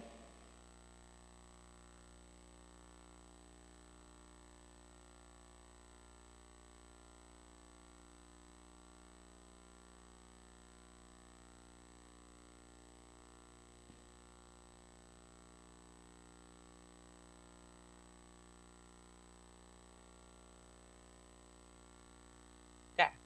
Yes, Mr. Speaker. Thank you for unmuting me. Mr. Speaker, I'd like to first clarify who are covered by the proposed VAT or VAT on digital transactions. So the bill has several examples of digital service providers at kasama dito ang platforms na ginagamit sa online shopping, no? Tulad ng Lazada. Pagdating naman sa foreign providers, ang examples po dyan would be Amazon. So the first question is, tama po ba na ang responsable para sa assessment, collection, and remittance of the value-added tax on digital transactions is the digital service provider itself? The taxpayer actually is the seller, but the responsibility for the collection or the payment, therefore, is on the DSPs, Mr. Speaker. Right, thank you for that clarification. And is it also correct to say that a tax liability, as proposed, arises only if the buyer satisfies two tests? The first test is a place of residence test, and the second is a place of acquisition test, in which case a tax liability only arises if the residence of the buyer is the Philippines and the place of acquisition is the Philippines. Is that correct, Mr. Speaker?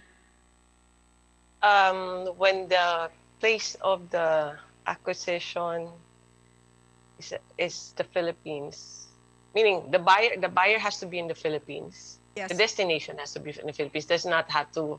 It's the location itself, but the acquisition is if the seller is from outside the Philippines, Mr. Speaker. Yes, Mr. Speaker, so just to be clear, in the definition of buyer, the bill says that the buyer refers to any person who resides in the Philippines and who acquires taxable digital services in the Philippines. So this is my basis for the statement that there are really two tests here.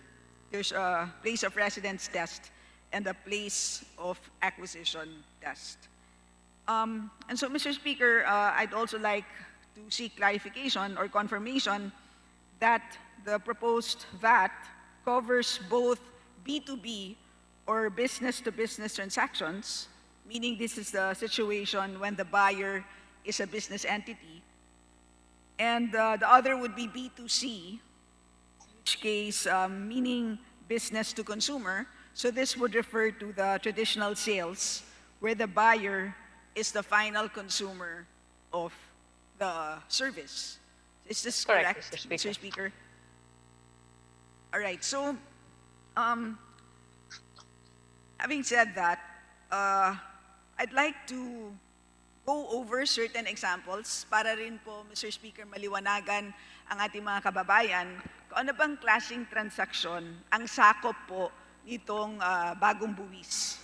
So in my first example, Mr. Speaker, in the case of Lazada, so Lazada is the digital service provider, and suppose I am a resident of the Philippines, I buy a face mask from a supplier through Lazada. So in this case, the supplier of that face mask is actually the buyer of the digital service that is to be provided by Lazada. And if the supplier of the mask resides in the Philippines and the purchase, my acquisition happens also in the Philippines, then a VAT has to be paid by Lazada on the service fees that it charges the supplier. Am I right, Mr. Speaker? Mr. Speaker, just to clarify, I understand the question, but just to clarify first, the goods that we are talking about in this bill are not the physical goods. These are digital goods like games, any digital products. No physical, because physical goods will fall under the usual rules of the NIRC or our tax code on sale of goods, whether it's from a non-resident or a resident sales, whether it goes through the usual VAT input output or the subjected to the custom, the BOC. But yes, if the seller, going to the question, like if we can just change the sample, no? If it's a movie, for example, that they are selling, digital a digital copy of the movie, then the what is being charged is the goods itself, not the service of Lazada. Mr. Speaker, in this particular example that I cited, the service, the digital service, is online shopping platform services, right? So it's Lazada. So this is an example of a B2B transaction where Lazada provides online shopping platform services to this seller of a face mask. So the face mask is a physical good, hindi po yan ang pinag-uusapan ng batas na to, but rather it is the digital service which Lazada provides the supplier of the mask.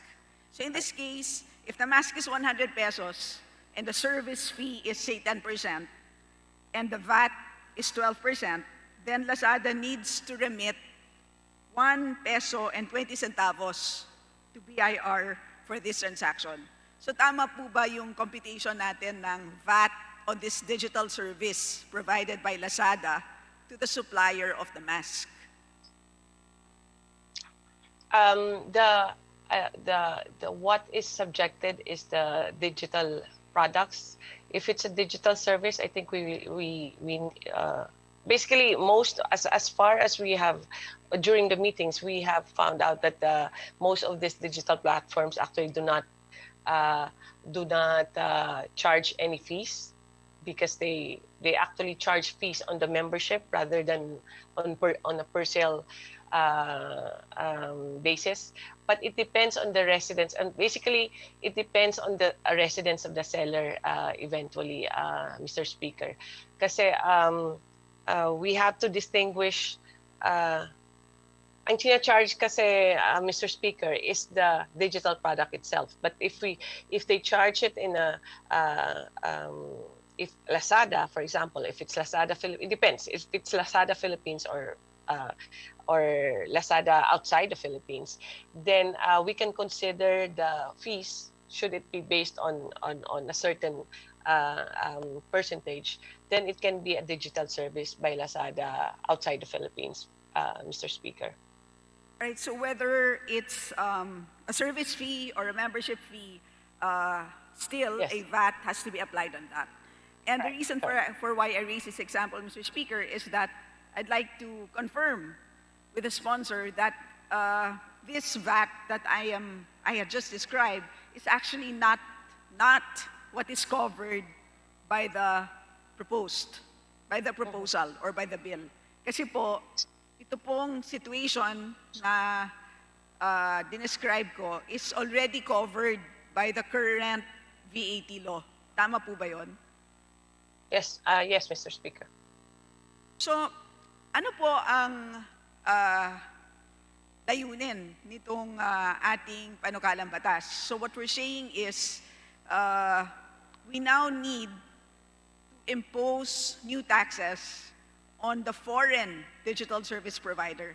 Kasi po, ang local digital service provider is already covered by the current VAT laws. So ang kinakailangan na lang po natin maging source ng bagong revenue stream ay ito pong foreign digital service providers na nagbebenta po sa mga Pilipino. Tama po ba yun? Mr. Speaker, what by the nature of a VAT, it's actually a consumption tax, and we are taxing on. It's focused on the goods that are being purchased and consumed by Filipinos, Mr. Speaker. On the other hand, should Lazada be outside the Philippines, and it is based on whether the service is based on a percentage or a certain fee, then the transactions actually performed outside the Philippines, Mr. Speaker, and it is not about the goods that are coming in the Philippines, Mr. Speaker. I would so basically, if it's consumed, if it's the good then it will be taxed based on this proposal. But if it's a service, then true enough, we have not um, covered the service of the DSP on this proposal, Mr. Speaker. Mr. Speaker, Because going those back to my those are example, not focused on the goods. and Mr. Speaker, going back to my example, just for further clarification. So, suppose the supplier of the face mask is a Korean firm, Hmm. and that Korean firm sells the mask through Lazada, which is a local firm, and I purchase that mask. So in this example, the buyer of digital services from Lazada is the Korean firm. So in which case, this transaction is not covered by the proposed Correct. bill. Yes, Alright. Mr. Speaker.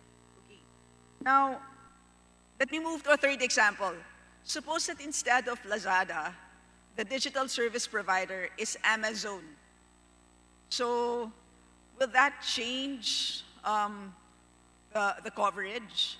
So, Amazon Philippines Amazon or is now your foreign digital service provider. And suppose a local supplier of mask sells masks and I acquire those. So in this example, will that transaction now be covered? Mr. Speaker, in this proposal, I would not. I would venture to say that it is not covered still, because if Amazon, if a local seller transacts with Amazon, which is a U.S. company, for example, then the transaction or the agreement for them to avail of the services of the digital service provider is consummated outside the Philippines.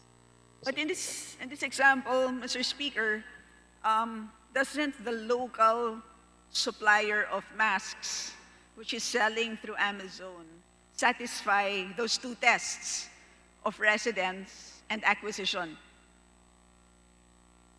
But Mr. Speaker, I would say that we need to separate the sale of the goods, of the digital goods, and separately would be the service of the digital service provider.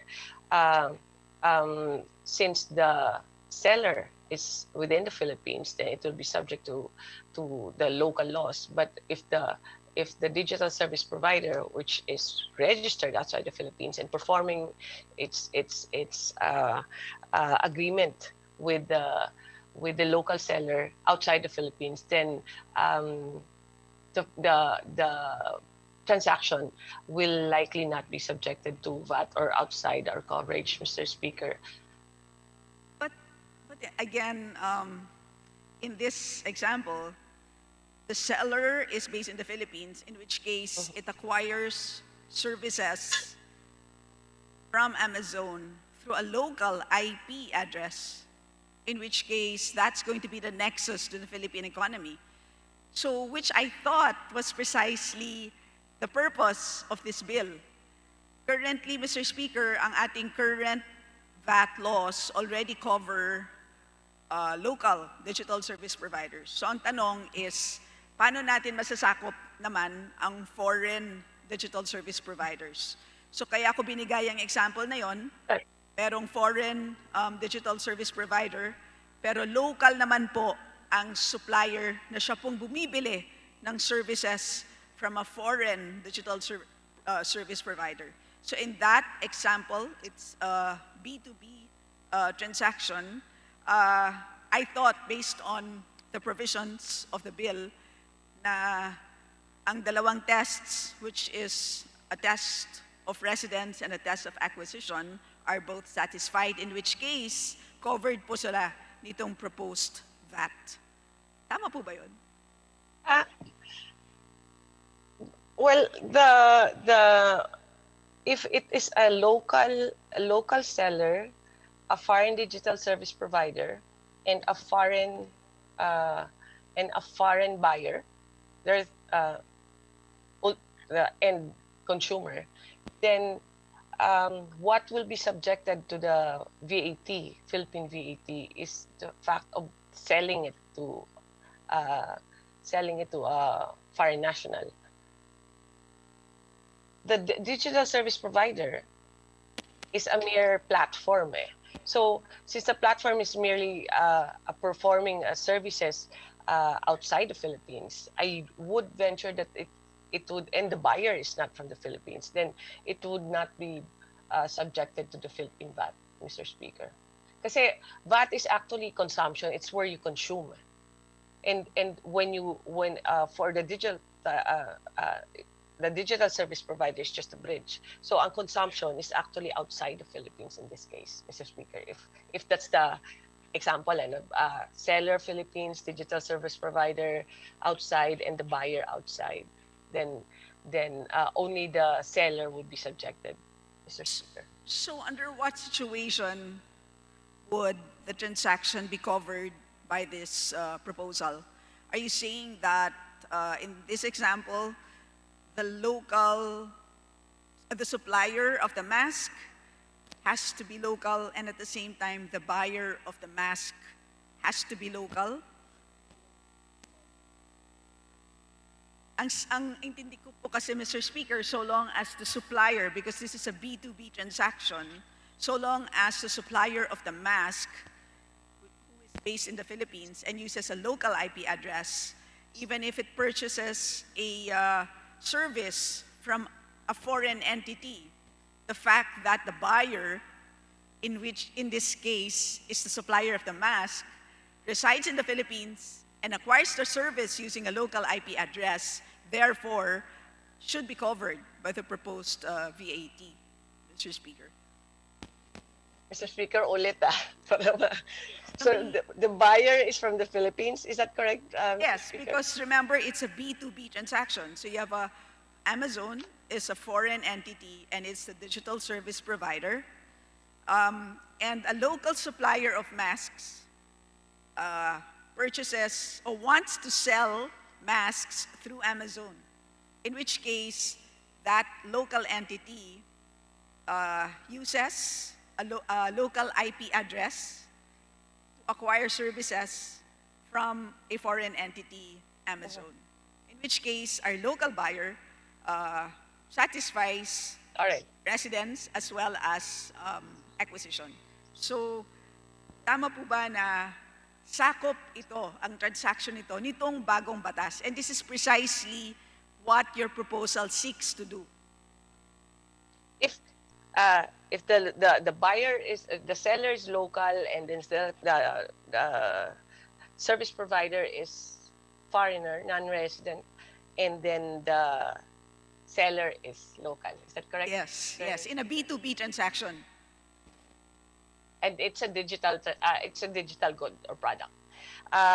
Then I would say both the buyer and the seller will be subjected to the regular whatever is provided for in the NIRC. And if Amazon, for example, charges a percentage for every sale for the services that provide, then I would say that it is subject to this bill, Mr. Speaker. Mr. Speaker, maybe, again, I beg the indulgence of our sponsor, perhaps another example that would better clarify coverage. Suppose I purchase a Netflix subscription, and I do that while I am on layover in Changi Airport in Singapore. So I am a Filipino, and I purchase services from a foreign digital service provider, meaning Netflix. So I am a resident of the Philippines, but I happen to acquire the services while I am in Singapore. I am outside the Philippines. So is that purchase of mine going to be subject to this VAT that you're proposing, Mr. Speaker? If the meaning it's a Filipino, but the consumption is outside the Philippines, is that correct, Mr. Speaker? Yes, that's the example. So I happen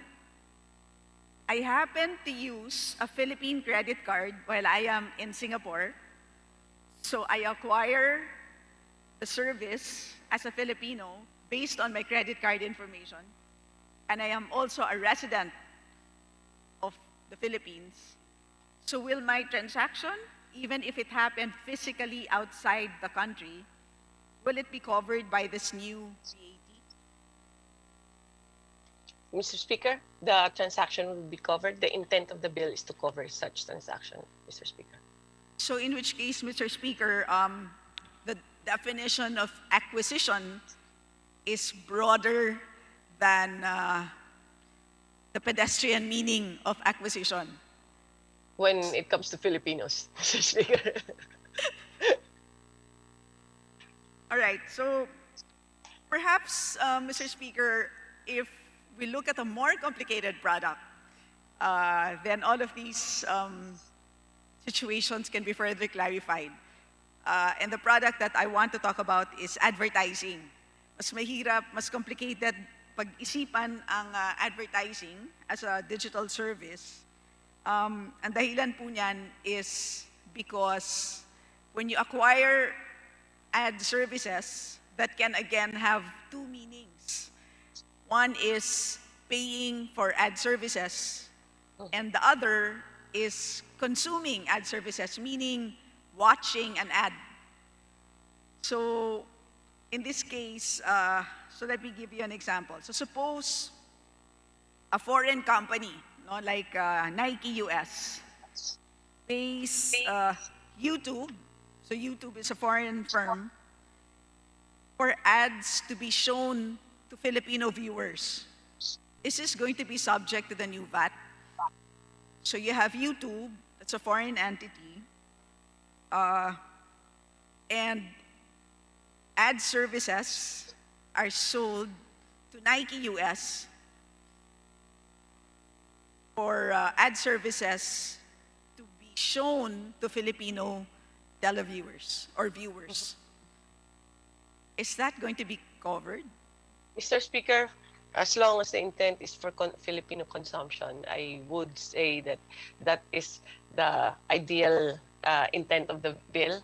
Now, I understand that there is a matter of implementation, and it's quite a complicated way. It will be complicated with regards to implementation. But as of today, the intent of the authors and proponents of this bill is to cover such as long as the consumption thereof is for Filipinos.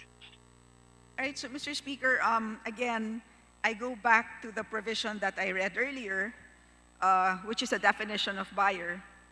Buyer refers to any person who resides in the Philippines and who acquires taxable digital services. So again, my contention, Mr. Speaker, is this term acquires would have several interpretations as far as the digital economy is concerned. And so I would hope that in case amendments are going to be considered on this bill, that such amendments would include exactly the purpose of defining what acquisition means. There are some digital tax laws, for example, in Scandinavia, which makes that distinction.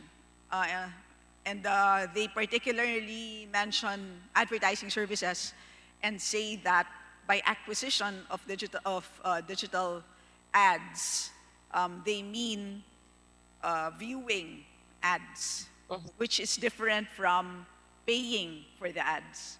So I think this is something that has to be also thought about, perhaps not in the bill, but for purposes of crafting the implementing rules and regulations, especially because this would clearly impact the revenue generation potential of this bill, Mr. Speaker. Mr. Speaker, the intent of the proponents is to include such transactions, and true enough that the DOF and the BIR are already formulating the rules and regulations for such transactions, Mr. Speaker. Speaker, I'd like to move on to a different topic, which is on books. I understand, Mr. Speaker, that books or e-books, including electronic newspaper, magazines, or bulletins, are actually exempted from the proposed VAT. And can the good sponsor confirm this? Yes, Mr. Speaker. And I'd like to ask Mr. Speaker if the bill also exempts other education-related digital services. For example, say online courses. Alam naman natin, Mr. Speaker, ngayon na pandemya, usong-uso na po na mag-enroll sa mga online courses dahil yan po ay pinapalawak ng napakarami pong university sa buong mundo. So ito po bang online courses ay masasakop po nitong bagong VAT, Mr. Speaker? Mr. Speaker, they are exempt, Mr. Speaker. May I know, Mr. Speaker, kung saan pong provision po yan? Mr. Speaker,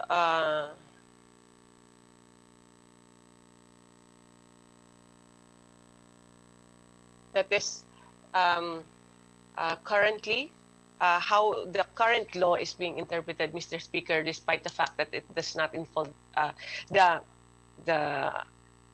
amendments provided for by this law, by this proposal, has been to include digital products of such books and newspapers. But the current tax code provision exempts such the interpretation of the current code exempts such products, whether online courses, as long as they are registered with the TESDA, CHED, and DepEd, Mr. Speaker. So we will follow, hence it will follow the current practice of the BIR, Mr. Speaker.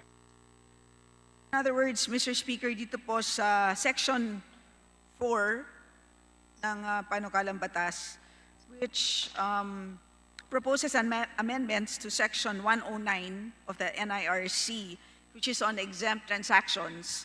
Dito po kasi ang may banggit lamang would be the sale, importation, printing, or publication of books and any newspaper, etc.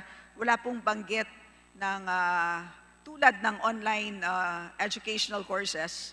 Ang sinasabi niyo po, yan naman po ay covered na po sa current provisions ng NIRC. Tama po ba yun?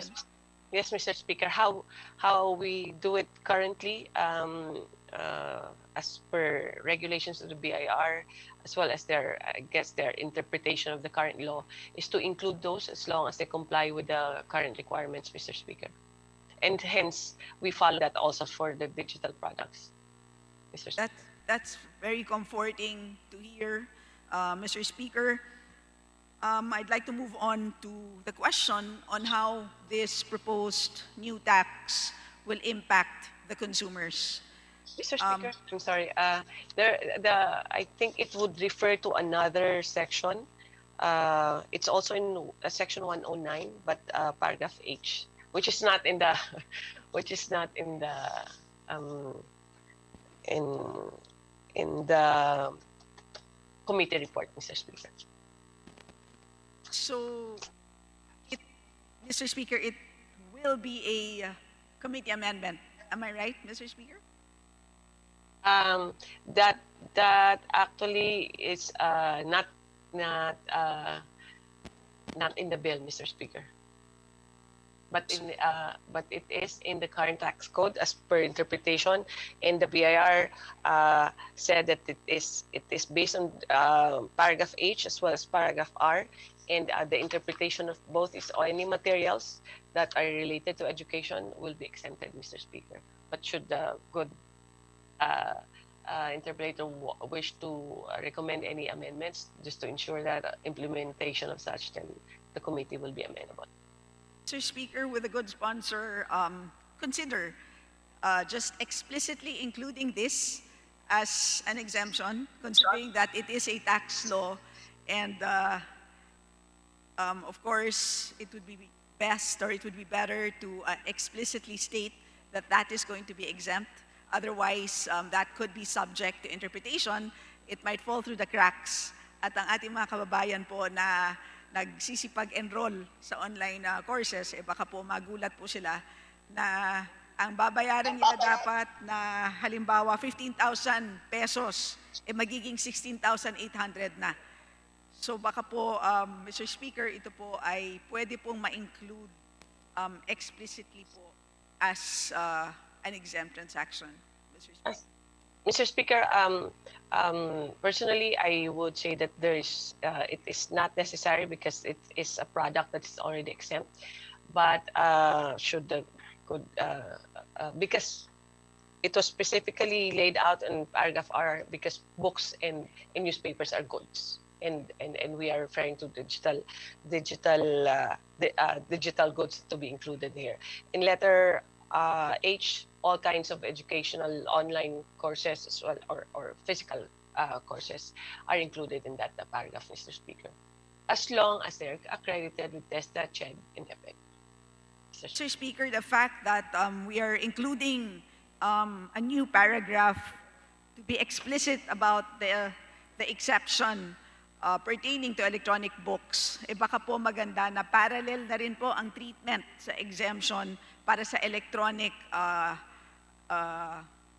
educational programs. So anyway, that's siguro something po that we can still think about some more. Perhaps we can park that issue for the moment. And I'd like to ask, Mr. Speaker, kung ito po bang impact on consumers ay napag-aralan na po. Alam naman po natin na ang isang value-added tax ay essentially isa pong consumption tax, in which case the entities that will bear the burden of a value-added tax is ultimately the consumer. So, in other words, dati po natin binabayaran sa Netflix, kung yung 549 pesos per month na binabayaran natin sa Netflix, ngayon po ay magiging 615 pesos per month. Ang Spotify Premium na dating 194, 217 pesos per month na po. And then again, kung online courses ay hindi masama, katulad na nabanggit ko kanina, yung 15,000 pesos magiging 16,800. Kung hindi po kasama ang scientific journals, ang dati pong binabayaran natin na 9,950 na isang sikat na journal na lagi ko pong ginagamit, yung JSTOR, ay magiging lagpas 11,000 na po. So, when you think about the impact of the new VAT on a per expenditure item basis, it may seem trivial, but then ang problema, Mr. Speaker, all of these add up. And ngayon po na pandemya at ang buhay po natin ngayon ay talaga pong heavily reliant on online transactions, online products. Pag sinuma po natin ang dagdag na 12% na yan, baka po napakalaki po or isa pong non-trivial increase in monthly expenditures. So ang tanong ko po, Mr. Speaker, is napag-aralan na po ba ito ng DOF? Ano ba ang magiging average impact nitong bagong buwis na to sa isang pangkaraniwan na Filipino family, Mr. Speaker? Mr. Speaker, the tax incidence for those households earning less than 40,000 is 0.04%. 40,000 to 60,000 would be 0.36%. 60,000 to almost 100,000 is 2.31%.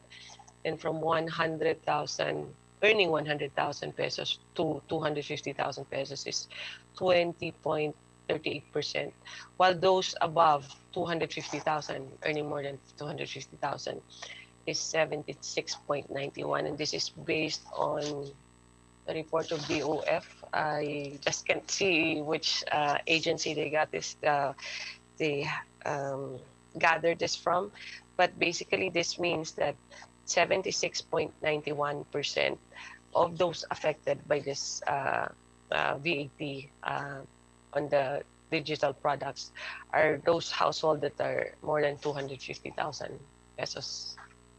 So it won't, the effect on the um, lower earning households will be minimal, and the impact will be those who are earning more, Mr. Speaker. Well, thank you for that information, Mr. Speaker. So what you're saying, Mr. Speaker, is that thankfully this new tax will be sparing the lower income households, but would seem to be affecting those earning about 20,000 per month.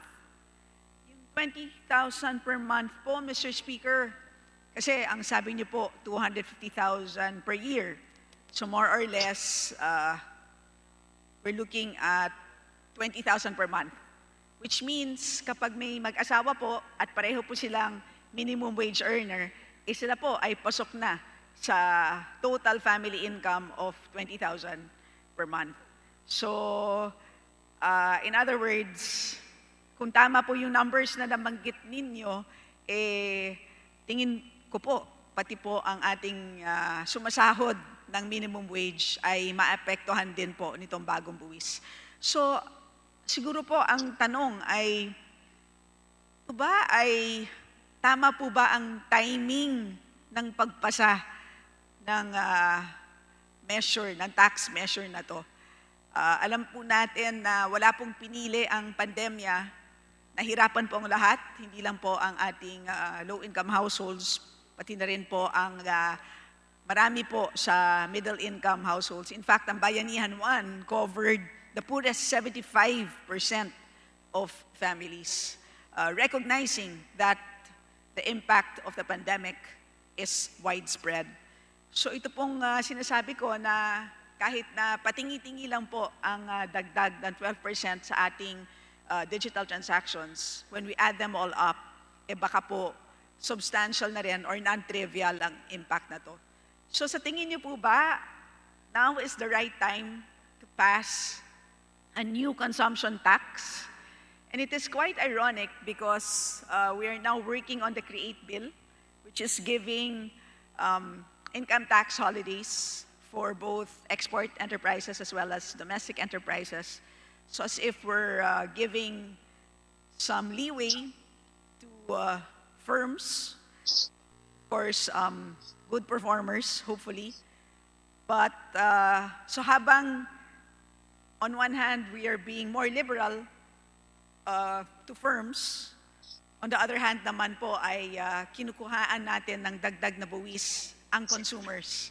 So ano kaya po ang pagbalanse ng dalawang concerns na yan ngayon po na meron tayong pandemic? Mr. Speaker, the tax is actually imposed on the taxpayer who is a non-resident, and it is not imposed on the buyer who is Filipino. Now, it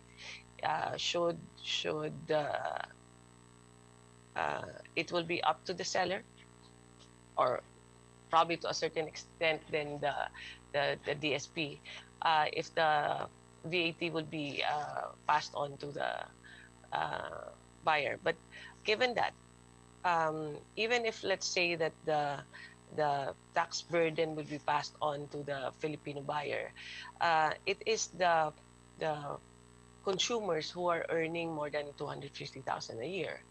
And in fact, they are buying non-essential goods. It might be essential to us watching the movies of Netflix right now, but to a certain types of families, those are not essential. And this non-essential, which we are taxing and we are collecting taxes, will be revenues of the government for us to be able to help the essential needs of the families which are below poverty line. So hence, I think it is probably high time that we do impose this tax. And in fact, many countries have already imposed this since 2015, Mr. Speaker. Perhaps as a rejoinder, Mr. Speaker, I just want to note that the dividing line between what is essential and non-essential in this time of COVID is very blurry. Yung pong dating panonood ng sine, baka yan dati nung wala pang pandemya ay non-essential. Pero ngayon po, na naka-lockdown tayong lahat, ang ating kabataan po, no, yung below 21, nandun lang sa bahay for the last 10 months. Kaya po ang Netflix, arguably, ay hindi na non-essential sa ngayon. Siya po ay essential na. Kaya po, I raised the point on the timing. Pagdating po sa taxes, tingin ko po timing is of the essence. Yes, Mr. Speaker, I would like also to add that the purpose of the proposal is also to level the playing field, because we have digital service providers or sellers that are Filipinos that are subjected to our current VAT.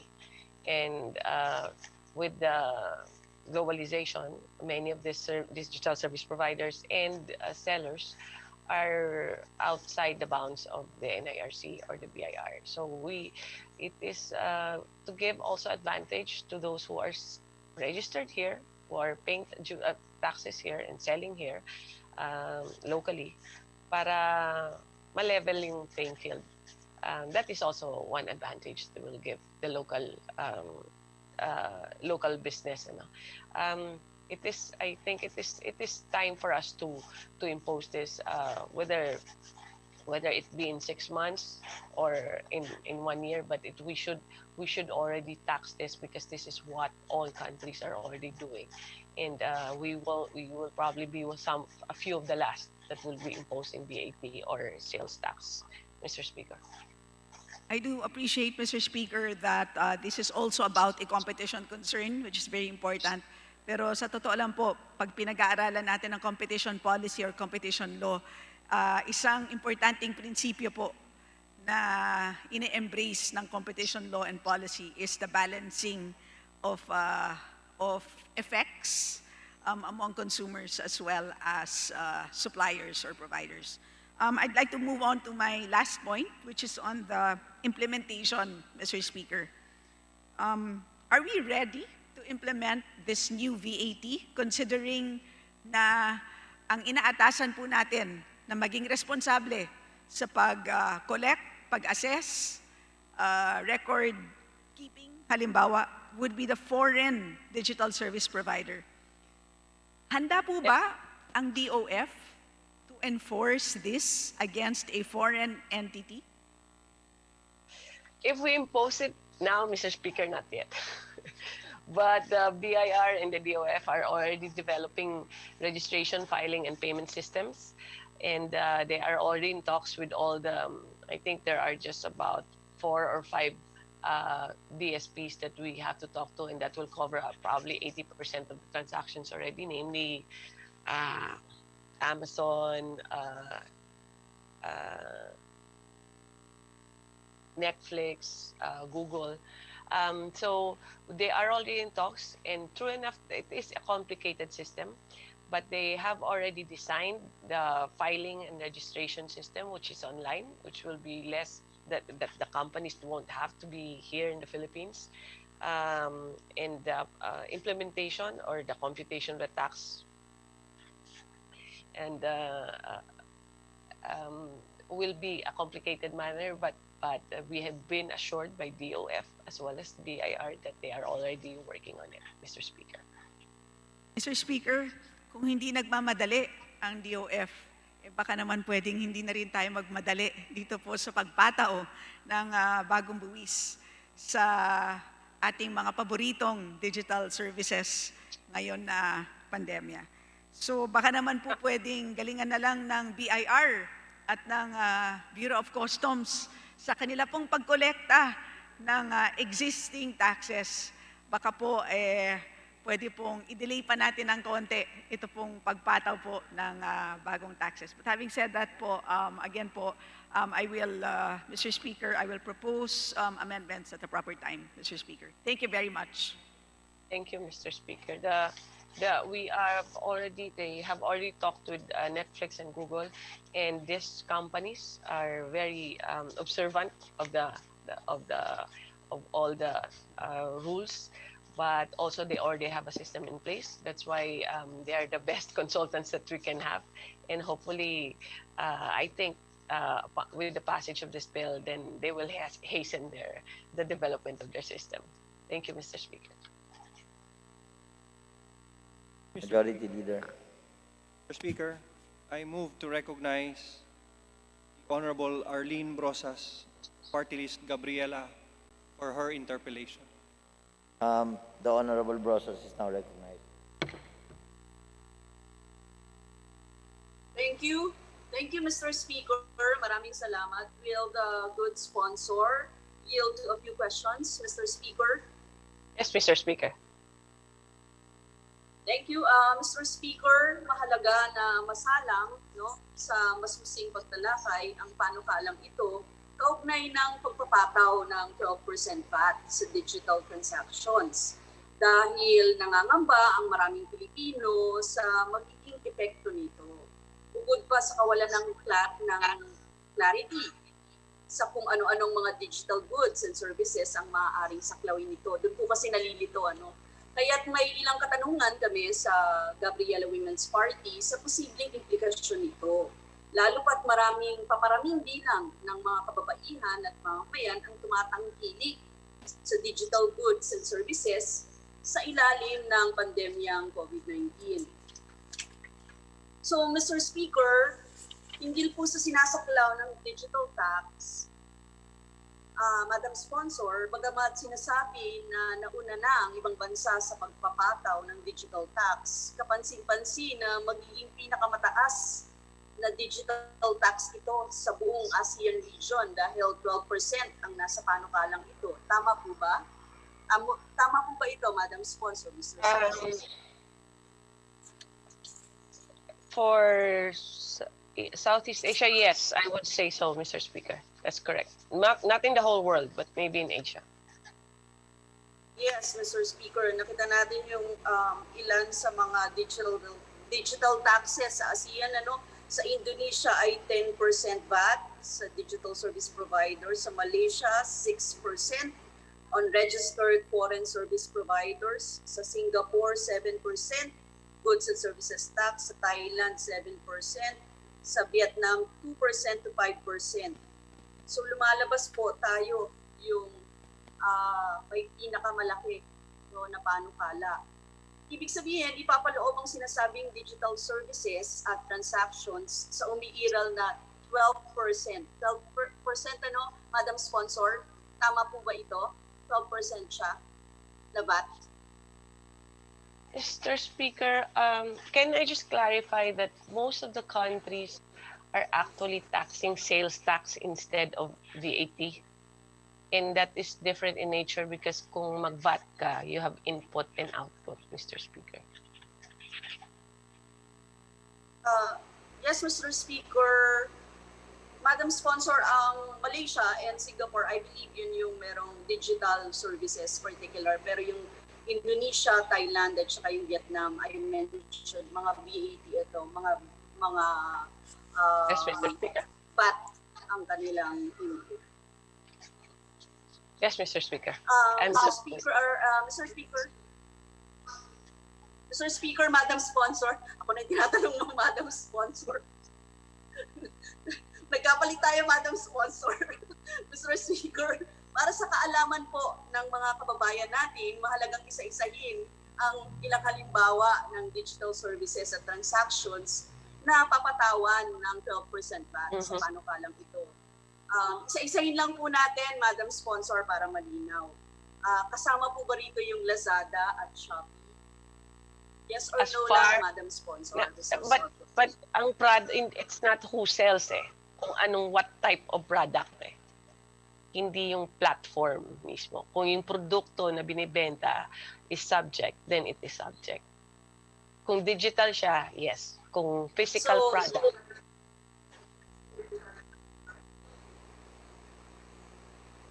So, Madam Sponsor, ibig sabihin, Mr. Speaker, ibig sabihin, merong qualifier. It should be digital, no? Hindi yung produkto, yung platform. Sa Netflix, Madam Sponsor, Mr. Speaker. Cover chat, Yes, Mr. Speaker. Spotify, Yes, Mr. Speaker. Facebook Marketplace. Facebook Marketplace, if most what we have found out about sa Facebook, physical products but when you look for a product, it's usually within your area. And then it's usually furnitures man o halaman or kung ano man dyan. So then that's not covered. Kung depends on the product Pero pwede. Yes. Pwede siya basta Pero digital. pwede, Madam Sponsor. Kung Facebook marketplace na bumibili ka sa provider, sa seller outside the Philippines, tapos digital yung product, then that's possible, yes, Mr. Speaker. Pero it hardly, almost never na nangyayari kasi sa Facebook. GCash at PayMaya, Madam Sponsor, Mr. Speaker. GCash. GCash or PayMaya,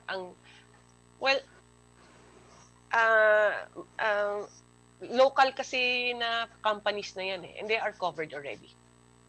We are talking about, kasi kung yung digital service provider abroad, tsaka yung seller abroad, tsaka siya, it will be affected by this law. But those local players, kung yung seller mo, yung digital service provider mo, tsaka yung buyer mo, local, it's already covered by NARC without even a need for this law. Pero Madam Sponsor, Mr. Speaker, yung PayMaya, di ba outside siya? Tama ba? So, I just have to check if or are they registered, but I understand that I think Lazada and Shopee are already registered here in the Philippines. That's as far as I know. yung PayMaya po ang tinatanong ko, Madam Sponsor, Mr. Speaker. Anyway, you can check it. They do have I've just been informed that they have local registration already, PayMaya, Mr. Speaker. So they're subject. So may local Regardless, registration yeah, sila. kahit So covered kahit sila. hindi natin ipasa to, they will be subject to VAT anyway. Madam Sponsor, yung online licensing ng Microsoft applications, Mr. Speaker. Online licensing ng of a Microsoft digital product, no? applications. Yes, that will be covered. Yeah. Webcast applications. I would say the Webcast. subscription. Yes, the application or the subscription will be subjected. Website hosting. Website hosting, I believe that will be subject to VAT also. Yes. Pwede rin. Yes, Mr. Purchase ng Speaker. Android o Apple mobile applications, Madam Sponsor. Under the applications, yes, Mr. Speaker. Mobile applications. And personal online selling business, yan, through Facebook. Kasama siya, Madam Sponsor, Mr. Speaker. Personal online Personal of online goods. selling Of- businesses. Yes, through Facebook of digital. Kung digital products lang, Mr. Speaker, if they are selling masks or any of those things, na physical products, then no. Pero kung digital siya, na halimbawa applications or digital music, digital movies, then but it has to be a digital service provider and a seller from outside the Philippines, Mr. Speaker. Thank you, Mr. Speaker, Madam Sponsor, sa pagklaro po ng mga iyon. Kasi, syempre, gusto yung malaman ng mga mamamayan natin ano yung mag-a-apply, no, talaga sa kanila. Mr. Speaker, Madam Sponsor, lumalabas na napakasaklaw talaga ng magiging implikasyon nito as far as digital services and transactions are concerned. Papaano po ang paraan ng koleksyon ng VAT sa mga nasabing online services? Papaano matitiyak na hindi magpapatong-patong yung VAT considering that these online services go through layers of online service providers at various value-adding exchange. Yun po yung yung hindi sila magkakapatong-patong, no, ng taxes. Madam Sponsor, Mr. Speaker. Mr. Speaker, I just want to clarify, first of all, that this is not a new tax actually. It is kung yung seller gagamit ng Shopee Philippines tapos bibili yung Filipino din, tatlo sila Filipino, then they all pay taxes, VAT, income tax, and all the other taxes that we usually charge on a transaction like that. Ang nangyayari kasi ngayon, kung halimbawa, kung ang Amazon is not registered in the Philippines, hindi sila nagbabayad ng tax sa atin. So, advantage yung mga hindi nagre-register sa Philippines. So, ang ginagawa ngayon is to level the playing field. Now, this will have an impact. This will have an impact on many of the digital services. I'm sure that, but it is already practiced around the world, and many of these companies like Shopee, Amazon, Netflix, they already practice this. Meron na talagang sales tax or VAT or any consumption tax that is imposed in other countries. So may system na siya. Now, I will not belittle the difficulty of implementing this kasi maski ako hindi ko rin naiintindihan yung mga the web of, kung transactions kasi hindi lang yan na magkiklik ka lang tapos yun na yung buyer mo. The buyer, seller, and the digital. And also, there are also those involved, the banks, kung sino yung collecting agent mo, kung sino sa bangko, the credit card.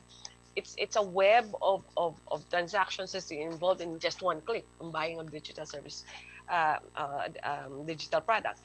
But I think BIR is already and DOF is already scheduled to roll out the whole process in the whole system by the first semester of this year, Mr. Speaker. So I would like to rely on the proclamations of BIR and the DOF, despite all your doubts as well as my doubts. But this is the assurance of the executive, and I am not in a position to question their ability to comply with this, Mr. Speaker. But yes, this will be complicated. That's for sure.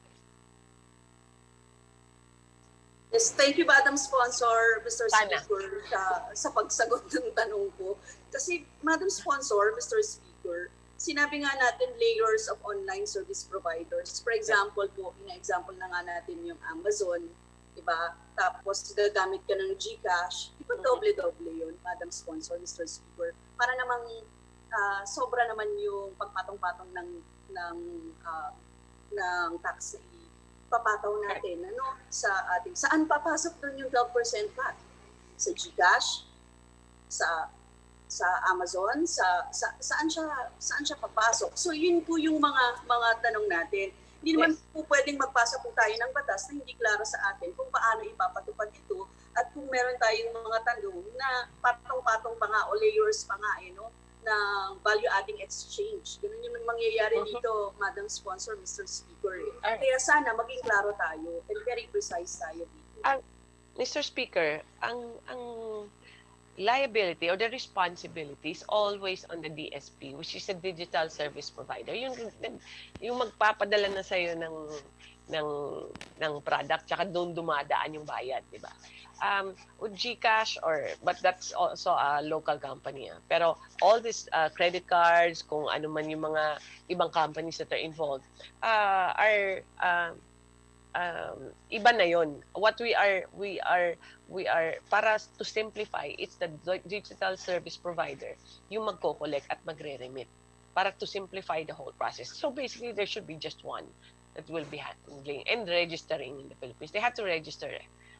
They're obliged to register, otherwise hindi sila pwede mag-transact dito.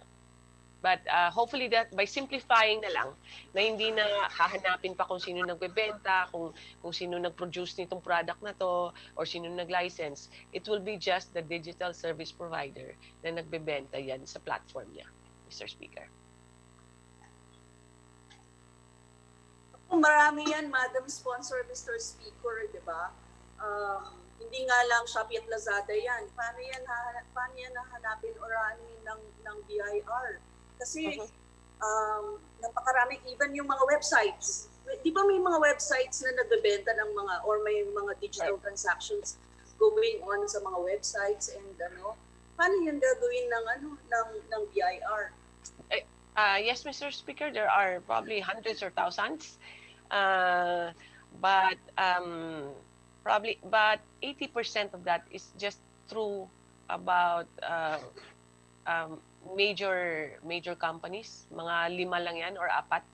80, I think that would be Netflix, Amazon. I just have to, I will get back to you on what exactly are those companies. Pero parang 80% of the market is being handled already by four na companies. And these are international companies like Netflix, Amazon, Google, Mr. Speaker, which are usually very compliant of domestic and international laws, Mr. Speaker.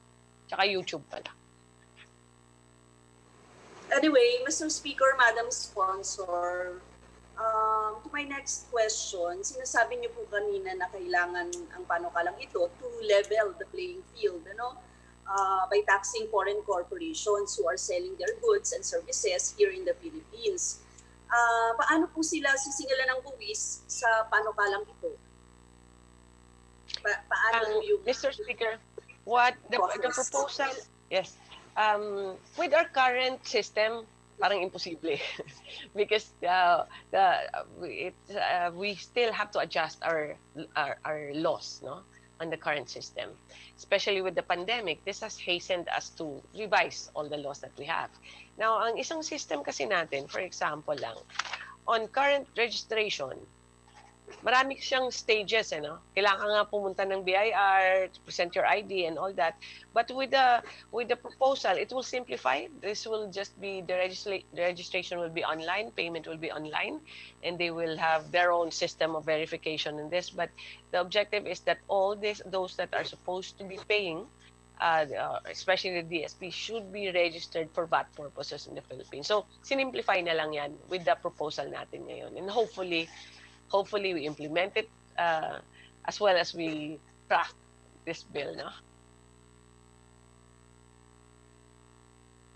Madam Sponsor, Mr. Speaker, sinabi niyo po registration, under the measure, will non-resident service providers be required to register?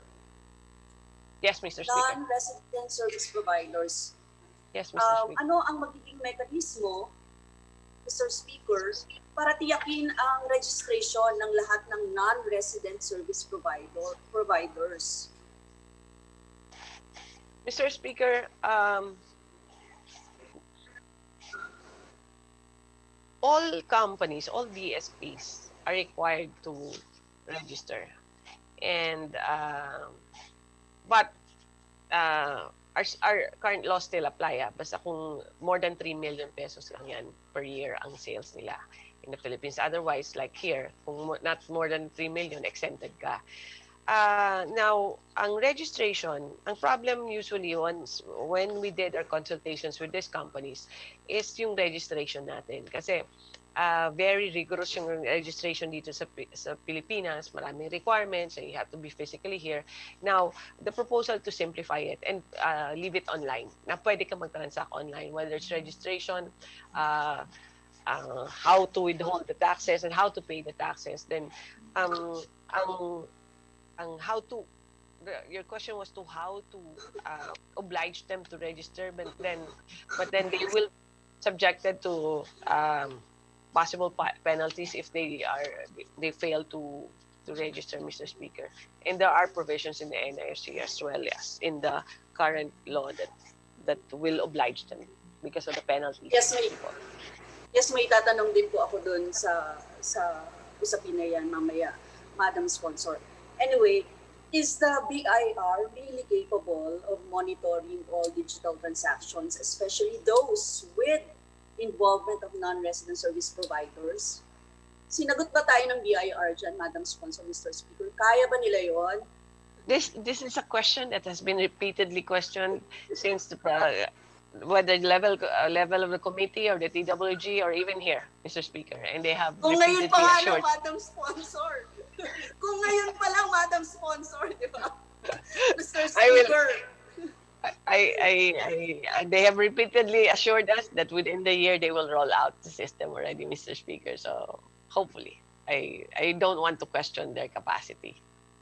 Anyway, Madam Sponsor, what will be the penalties for the non-resident service providers if they will not register locally? Ano po yung mga penalties para sa mga non-resident service providers? Mr. Speaker, other than the current penalties that we have on any violation of the NIRC, there is already also penalties as to surcharges. May interest pa yan eh. Because if you don't register, you don't pay. And non-payment is, there are very substantial penalties like surcharges of 50%, interest of 25 or double of the current interest rate. So marami pong mga consequences if they don't register. And especially all these 4 companies that are practically have 80% of the market, they will be we are confident actually that they will register because they are very conscious of any international or local laws, that they be compliant, because these companies have stockholders and they have to comply with many requirements of any public like the Securities and Exchange Commission that we have, or the stock exchange. So they have to be compliant with this, otherwise their stocks will be affected and their sales will be affected. So we do have penalties, pero I think also one of the big factors of the compliance of this law is the self-regulation of these huge companies or big companies, which are normally compliant with the requirements, Mr. Speaker. So there's withholding of VAT, surcharge of 50%, and interest of the non-payments, Mr. Speaker. Pero Madam Sponsor, Mr. Speaker, maaaring maikutan to, di ba? Kasi na maikutan ito sa pagtatax ng non-resident foreign corporation. Yes. Sa paanong paraan? Madam Sponsor, Mr. Speaker, ito kasing IRR natin on Foreign Investment Act, Section 1C, nakalagay, yung representative or liaison office deals directly with the clients of the parent company, but does not derive income from the host country and is fully subsidized by its head office. It undertakes activities such as, but not limited to, information dissemination and promotion of the company's products as well as quality control of products. So meron pong ganitong section dun sa IRR ng Foreign Investment Act. In situations like this, hindi ba pwedeng ma-evade ang taxation ng non-resident foreign corporation? Kung ito po gagamitin, ano? Mr. Speaker, the IRR read by the good Congresswoman is for regional headquarters of multinationals. Because if it's a certain type of entity that we allow here in the Philippines, in which they are subjected to, I'm not sure the rate, I think it's 20 or 25% withholding tax. So iba po yun. This time, what we are taxing is not actually any income that they derive or any activity that they do here. It's actually the sale of a digital product to the Philippines, coming from outside the Philippines. So it's it's the type of transaction eh. It's the type of VAT kasi consumption tax eh. Iba 'yan eh. VAT actually does not come in your computation of your corporate income tax eh. Ito kasi basta nagbebenta ka, kailangan may binabayad ka kung may, 'di ba, may input output ka. So it's different. Ang RO HQ, I think, is a different type of taxation, Mr. Speaker. And that's a type na usually used by many tax regimes na kung wala ka man lang activities dito na commercial, other than kung ano ka lang, nagma-marketing ka lang or any agents you have here, then you can fall under regional headquarters, Mr. Speaker. So separate yun. Iba yun, Mr. Speaker. So, basically, Madam Sponsor, Mr. Speaker, iba siya, hindi siya mag-fall under dito sa batas na ito.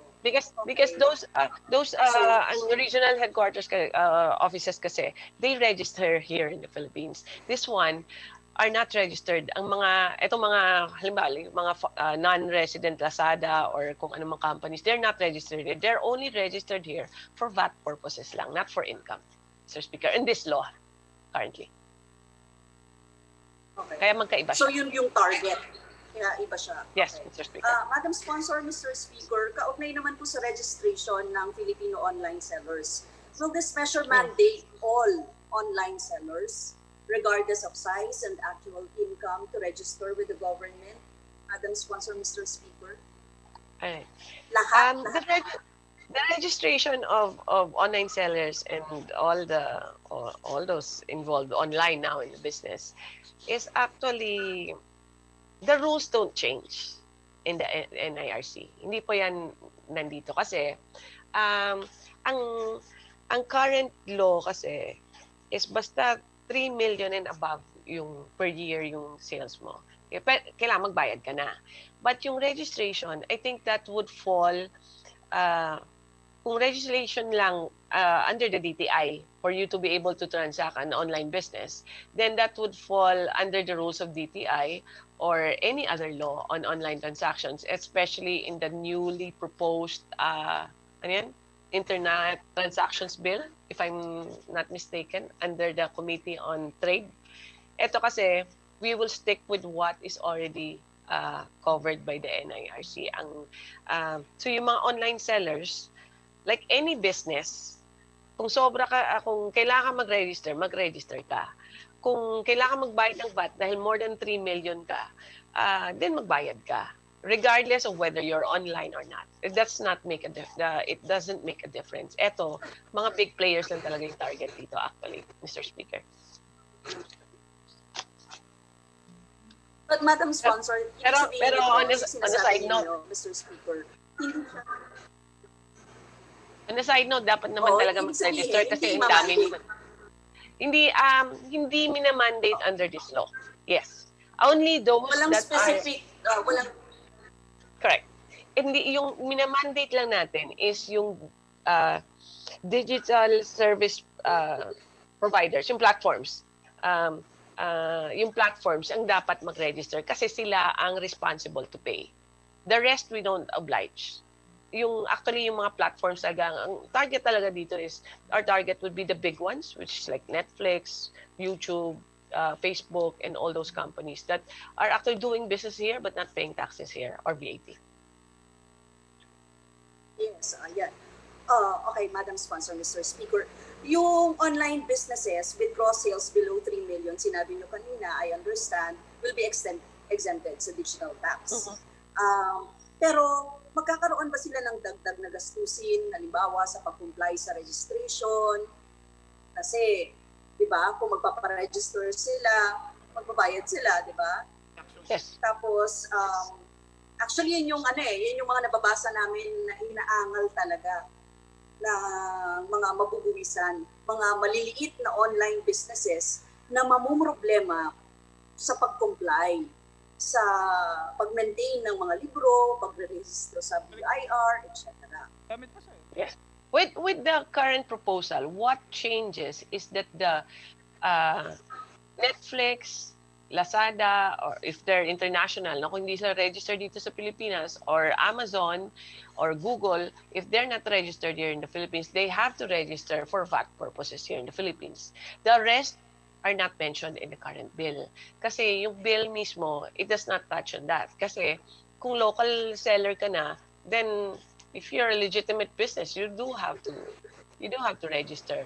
I think it's 500 pesos yata yung registration. Pero that's not touched by hindi yan included dito sa bill because it's already existing currently.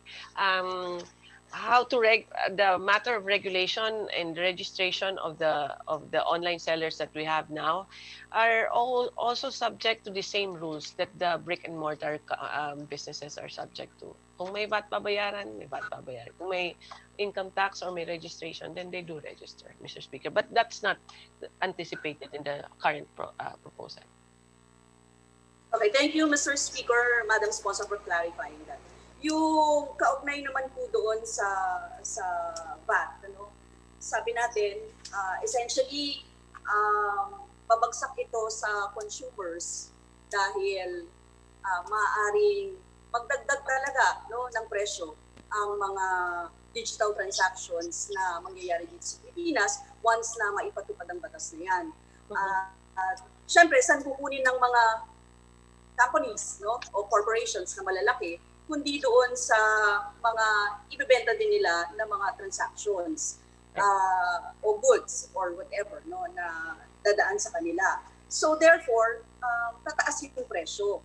Madam Sponsor, Mr. Speaker, ito na po yung inihirit namin na sa panahon ngayon na pandemya, hindi naman talaga makatwiran na magtataas ng presyo. Mataas na nga po yung presyo ngayon ng mga bilihin. Tapos tataas pa yung mga transactions, digital transactions ng mga mamamayan natin. Napaka-ill-time po na napakahirap nito, lalo na sa mga mahihirap, na may essential din naman na kailangang goods and services na nakukuha o may mga digital transactions din naman sila talaga na ginagawa for purposes ng information, mga ganyan.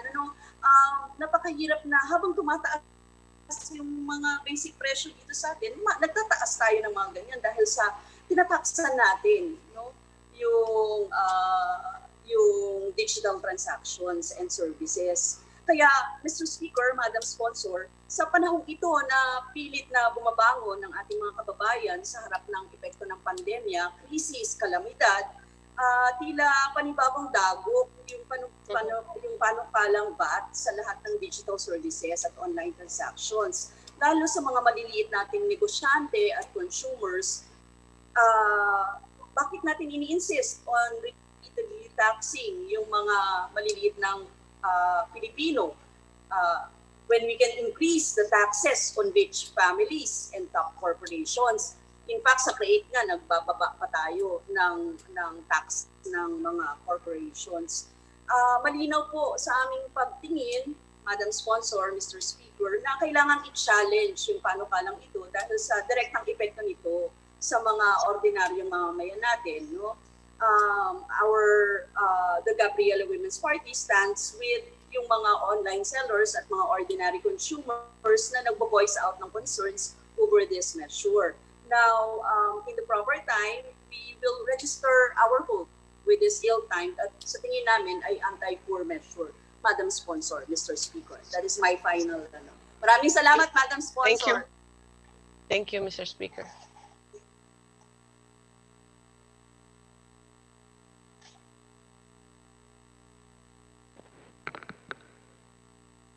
Majority Leader.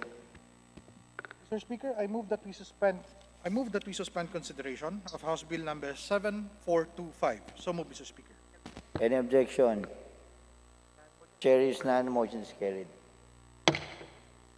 Mr. Speaker, I move that we approve on third and final reading House Bill number 8097. May I request that the Secretary General be directed to read the title of the measure and thereafter call the roll for nominal voting. So move, Mr. Speaker. Secretary General, please read the title of the measure. House Bill 8097, an act granting additional benefits to solo parents, amending for the purpose Republic Act number 8972, otherwise known as the Solo Parents Welfare Act of 2000. Roll call of members in consideration of House Bill number 8097. Abante, Abaya, Abellanosa, Abu, Abueg Zaldivar, Abunda, Acop, Acosta, Costa Alba, Adjong, Advincula, Agabas, Agaraw, Aglipay, Aguinaldo, Albano, Almario, Alonte, Alvarez Franz, Alvarez Senaro, Alvarez Pantaleon, Amante Matba, Amatong, Angara, Aragones, Arbison, Arenas, Arroyo, Atienza, Aumentado, Babasa, Bagatsing, Balindong, Banyas Nograles, Barba, Barbers, Baronda, Bersaga, Baskug, Bautista, Bautista Bandigan, Belmonte, Benitez, Bernos, Biason, Billones, Biron, Bolilla, Bondoc, Bordado, Bravo, Brosas, Bulot, Bustos, Kabatbat, Kabuchan, Kabatbat, Cabredo, Cagas, Calderon, Calixto, Caminero, Campos, Canama, Kawagdan, Cardema, Cari, Castelo, Castro Franz, Castro Fredinil, Cayetano Alan Peter Compañero, Cayetano Maria Laarni, Celeste, Chato, Chipeco, Chungalaw, Co Angelica, Co Elizaldi, Cuanco, Colyantes, Crisologo, Cuwa, Quaresma, Cueva, Colyamat, Dagook, Dalipe, Dalog, Dasa, De Jesus, De Venecia, Defensor Lawrence, Defensor Michael, De Los Santos, De Los Montalia, Demoporo Abdullah, Demoporo Muhammad Khalid, Duavit, Duhali, Duterte, D. Faustino Ino, D. Faustino Michael III, D. Ian Paul, Ebcas, Ecleo, Elago, Enverga, Erice, Erigel, Ermita Buhain, Escudero, Espina, Espino, Estrella, Fariñas Ria, Fariñas Rudy Caesar, Fernandez, Fernando, Fer Juliet, Fer Luis, Flores, Fortun, Fortuno, Frasco, Fuentebella, Gaite, Garbin Garcia, Jose Enrique Garcia, Pablo Jan Garcia, Vincent, Garin Janet, Garin Sharon, Gasataya, Gatchalian, Gato, Heron, Go Edgo Mark, Gonzaga, Gonzales, Aurelio Dong, Gonzales, Neptali, Gonzales Sandro, Groseta, Gico, Gullas, Guya, Haresco, Hataman, Hernandez, Herrera D, Hofer, Haluso, Xavier, Jimenez, Ko Elisa, Ko Wilton, Kong Hun, Labad-Labad,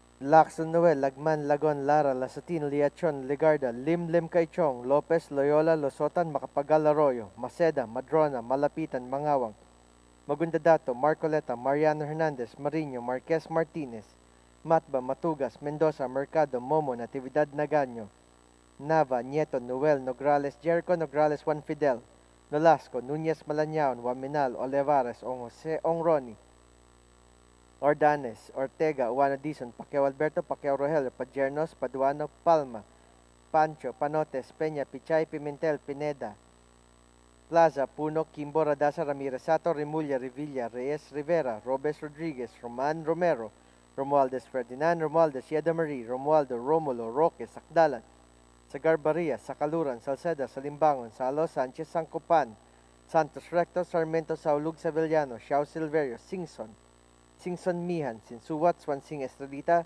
Swansing Horacio, Suarez Aleta, Suarez David, Suntay, Si Alvarado, Taduran, Talyado, Tambunting, Tan Alisa, Tan Angelina, Tan Shamir, Tan Shari, Tan Sherni, Tejada, Teves, Arnulfo, Teves, Jose, Tianco, Tolentino, Torres Gomez, Tulfo, Tupas Chutor, T. Alan, T. Diego, Umali, Alfonso, Umali, Maria Victoria, Unabia, Ungab, Uy Juliet, Uy Rolando, Valeriano, Valmayor, Vargas, Vargas Alfonso, Velasco, Veloso, Vergara, Villa, Villafuerte, Villanueva Brother Eddie, Villanueva Noel, Villar, Villara Suarez, Villarica, Violago, Yap Eric, Yap Victor, Yu, Zamora Ronaldo, Zamora Waikorat, Zarate, Zubiri. Second call for House Bill number 8097. Abaya,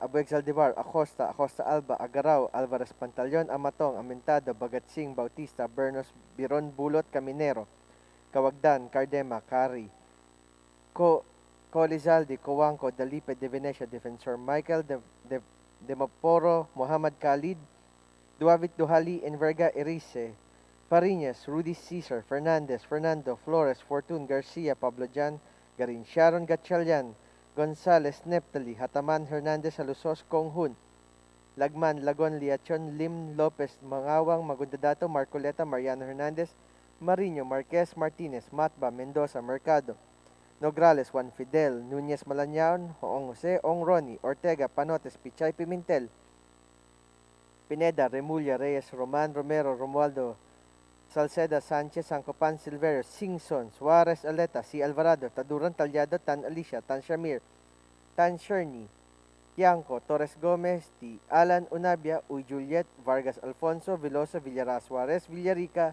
U.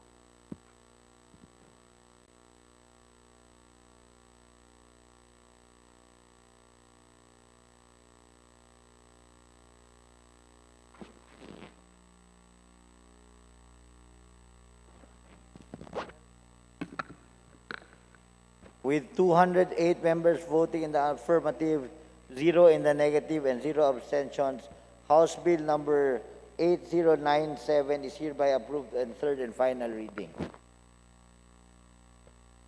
Explanation of votes for House Bill number 8097. Honorable Brosas. You have 3 minutes. Thank you. Thank you, Mr. Speaker.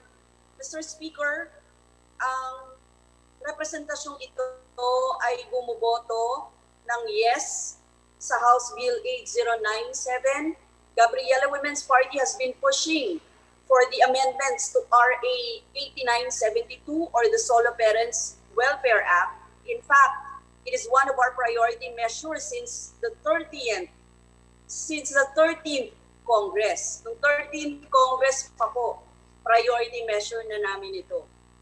Mr. Speaker, ang panukalang batas na ito ay matagal nang kailangan ng ating mga solo parents.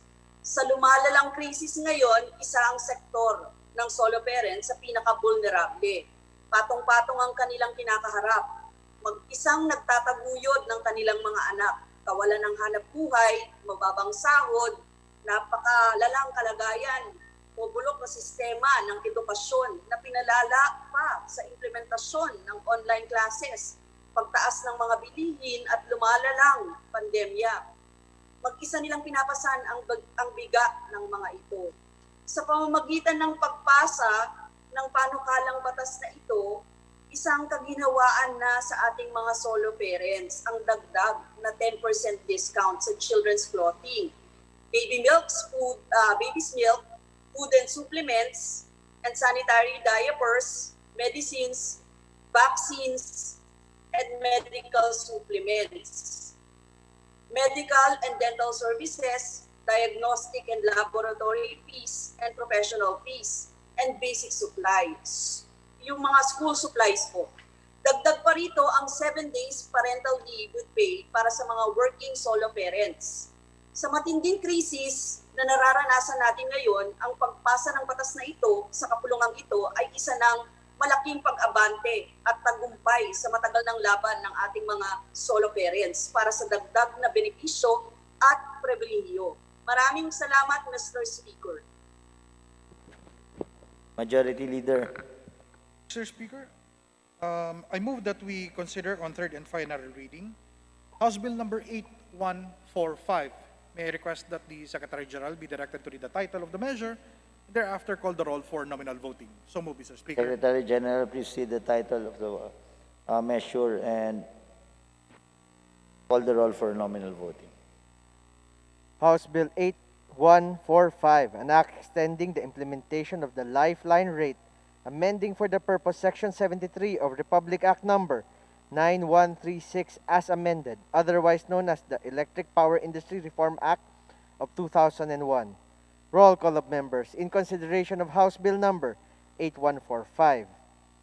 Abante, Abaya, Abellanosa, Abu, Abueg Saldivar, Abunda, Acop, Acosta, Acosta Alba, Adjong, Advincula, Agabas, Agaraw, Aglipay, Aguinaldo, Albano, Almario, Alonte, Alvarez France, Alvarez Senaro, Alvarez Pantaleon, Amante Matba, Amatong, Angara, Aragones, Arbison, Arenas, Arroyo, Atienzo, Mentado, Babasa, Bagatsing, Balindong, Banyas, Nograles, Barba, Barbers, Baronda, Bersaga, Baskug, Bautista, Bautista Bandigan, Belmonte, Benitez, Bernos, Biason, Billones, Biron, Bolilla, Bondok, Bordado, Bravo, Brosas, Bulot, Bustos, Kabatbat, Cabochan, Cabredo, Cagas, Calderon, Calixto, Caminero, Campos, Canama, Cawagdan, Cardema, Cari, Castelo, Castro France, Castro Fredinil, Cayetano Alan Peter Compañero, Cayetano Mariela Arni, Celeste, Chato, Chipeco, Chungalauco, Angelica Co. Elizalde, Cuanco, Colliantes, Crisologo, Cua, Quaresma, Cueva, Culyamat, Dagook, Dalipe, Dalog, Daza de Jesus de Venecia, Defensor Lawrence, Defensor Michael, De Los Santos, Doloso Montalya, Demaporo Abdullah, Demaporo, Muhammad Khalid, Duavit Duhali, Duterte, D. Faustino Ina, D. Faustino Michael III, D. Ian Paul, Ebcas, Ecleo, Elago, Enverga, Erice, Erigel, Ermita Buhay, Escudero, Espina, Espino, Estrella, Fariñas Ria, Fariñas, Rudy Caesar, Fernandez, Fernando, Fer Juliet, Fer Luis, Flores, Fortuno, Frasco, Fuentebella, Gaite, Garbin, Garcia, Jose Enrique, Garcia, Pablo Jan, Garcia, Vincent, Garin, Janet, Garin, Sharon, Gasataya, Gatchalian, Gato, Herongo, Edgo, Mark, Gonzaga, Gonzales, Aurelio Don, Gonzales, Neptali, Gonzales, Sandro, Guruseta, Gico, Gullas, Guya, Haresco, Hataman, Hernandez, Herrera D, Hofer, Haluso, Xavier, Jimenez, Co, Elisa, Co, Wilton, Konghun, Labad, Lacson, Noel, Lagman, Lagon, Lara, Lasatin, Liachon, Legarda, Lim Kaichong, Lopez, Loyola, Losotan, Macapagal Arroyo, Maceda, Madrona, Malapitan, Mangawang, Magundadato, Marcoleta, Mariano Hernandez, Mariño, Marquez, Martinez, Matba, Matugas, Mendoza, Mercado, Momo, Natividad, Nagaño, Nava, Nieto, Noel, Nograles, Jericho, Nograles, Juan Fidel, Nolasco, Nunez Malañaon, Waminal, Olivares, Ong Seong Ronnie, Ordanes, Ortega, Uano Dizon, Pacquiao Alberto, Pacquiao Rogelio, Pajernos, Paduano, Palma, Pancho, Panotes, Peña, Pichay Pimentel, Pineda, Plaza, Puno, Kimbo, Radasa, Ramirez, Sato, Rimulya, Revilla, Reyes, Rivera, Robes, Rodriguez, Roman, Romero, Romualdez Ferdinand, Romualdez Yeda Marie, Romualdo, Romulo, Roque, Sakdalan, Sagarbaria, Sakaluran, Salceda, Salimbangon, Salo, Sanchez, Sancopan, Santos Recto, Sarmento, Saulug, Sabellano, Xiao, Silverio, Singson, Mihan, Sinsuat, Swansing Estrelita, Swansing Horacio, Suarez Aleta, Suarez David, Suntay, Si Alvarado, Taduran, Talyado, Tambunting, Tan Alisa, Tan Angelina, Tan Shamir, Tan Shari, Tan Sherny, Tejada, Teves Arnulfo, Teves Jose, Tiangco, Tolentino, Torres Gomez, Tulfo Tupas Chutor, T. Alan T. Diego, Umali Alfonso, Umali Maria Victoria, Unabia, Ungab, Uy Juliet, Uy Rolando, Valeriano, Valmayor, Vargas Alfonso, Velasco, Veloso, Vergara, Villafuerte, Villanueva, Brother Eddie, Villanueva Noel, Villar Suarez, Villarica, Violago, Yap Eric, Yap Victor, Yu, Zamoro Ronaldo, Zamoro Waikorat, Zarate, Zubiri. Second call for House Bill number 8145. Abaya, Abueg Zaldivar, Acosta Alba, Agaraw, Alvarez Pantaleon, Amatong, Amentado, Bagatsing, Bautista, Bernas, Biron, Bulot, Caminero, Kawagdan, Cardema, Kari, Co Elizalde, Cuangco, Dalipe, De Venecia, Defensor Michael, Demoporo, Muhammad Khalid, Duavit, Duhali, Enverga, Erice, Fariñas, Rudy Caesar, Fernandez, Fernando, Flores, Fortun, Garcia, Pablo Jan, Garin, Sharon, Gonzales, Neptali, Hataman, Hernandez, Alusos, Konghun, Lagman, Lagon, Lechon, Lim Lopez, Mangawang, Magundadato, Marcoleta, Mariano Hernandez, Mariño, Marquez, Martinez, Matba, Mendoza, Mercado, Nograles, Juan Fidel, Nunez Malañaon, Ong Jose, Ong Ronnie, Ortega, Pichay, Pimentel, Pineda, Rimulya, Reyes, Roman Romero, Romualdo, Salceda, Sanchez, Sancopan, Silverio, Singson, Si Alvarado, Taduran, Talyado, Tan Alisa, Tan Shamir, Tan Sherny, Tiangco, Torres Gomez, T. Alan, Unabia, Uy Juliet, Vargas Alfonso, Veloso, Villarica, U.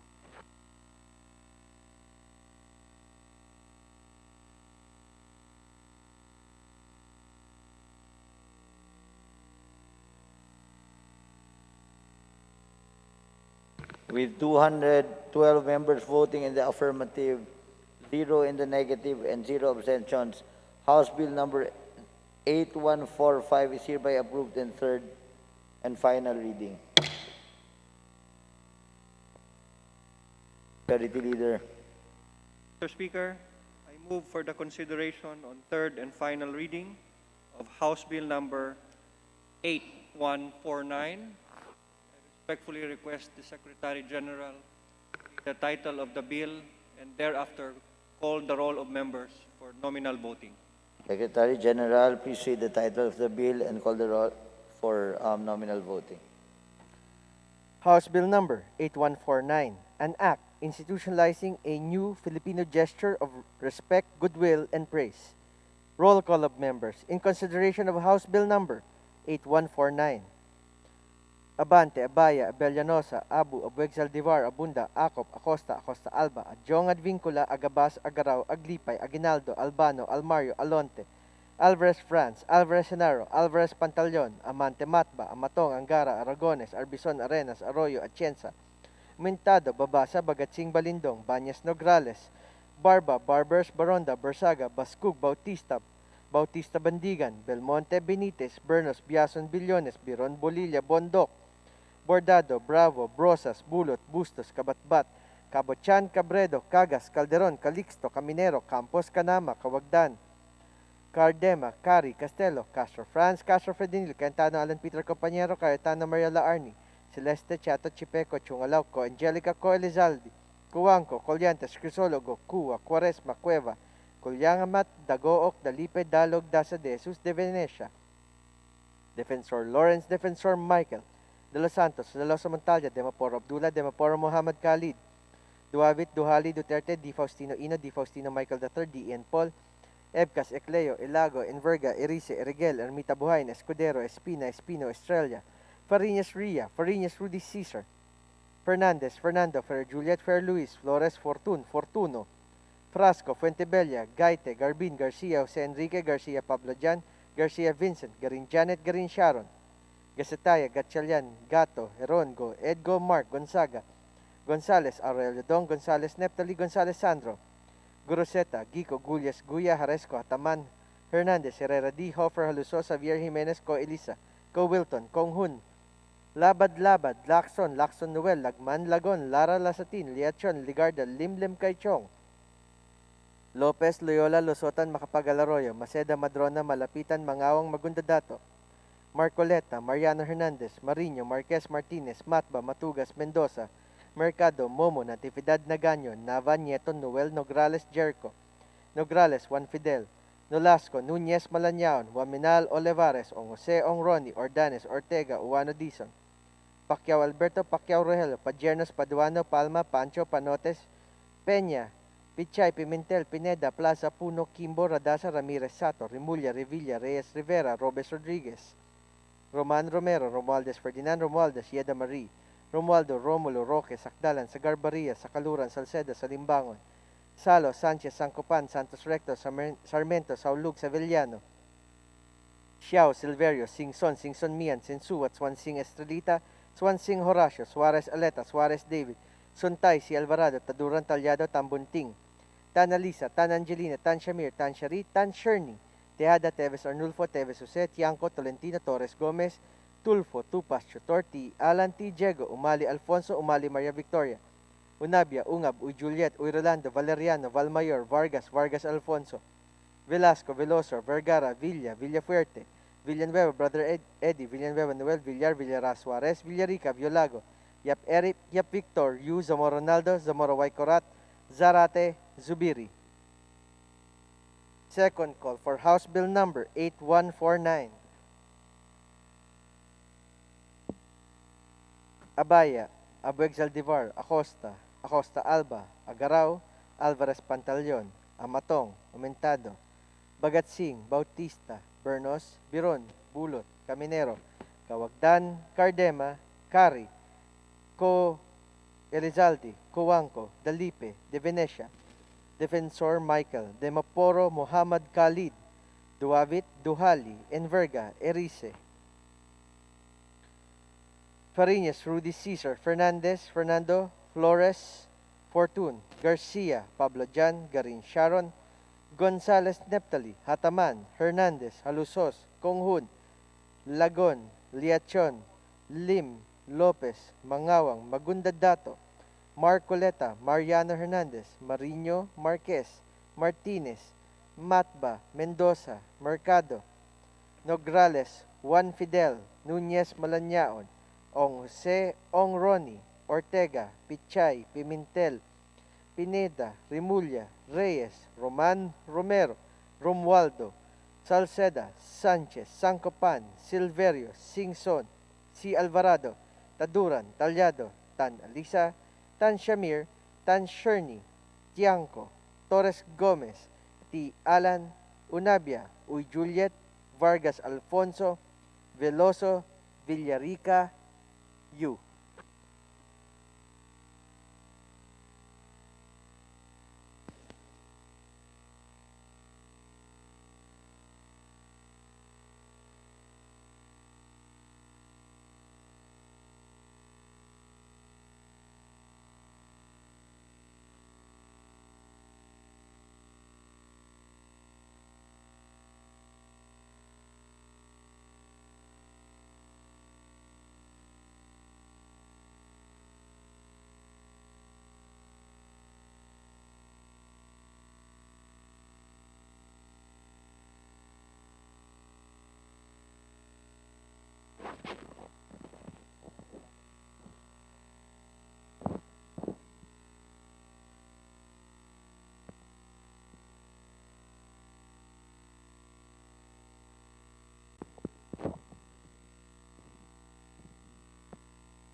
with 212 members voting in the affirmative, 1 in the negative, and 1 abstention, House Bill number 8149 is hereby approved on third and final reading. Majority Leader. Mr. Speaker, I move to approve on third and final reading House Bill number 8203. I request the Secretary General to read the title of the bill, thereafter call the roll of members for nominal voting.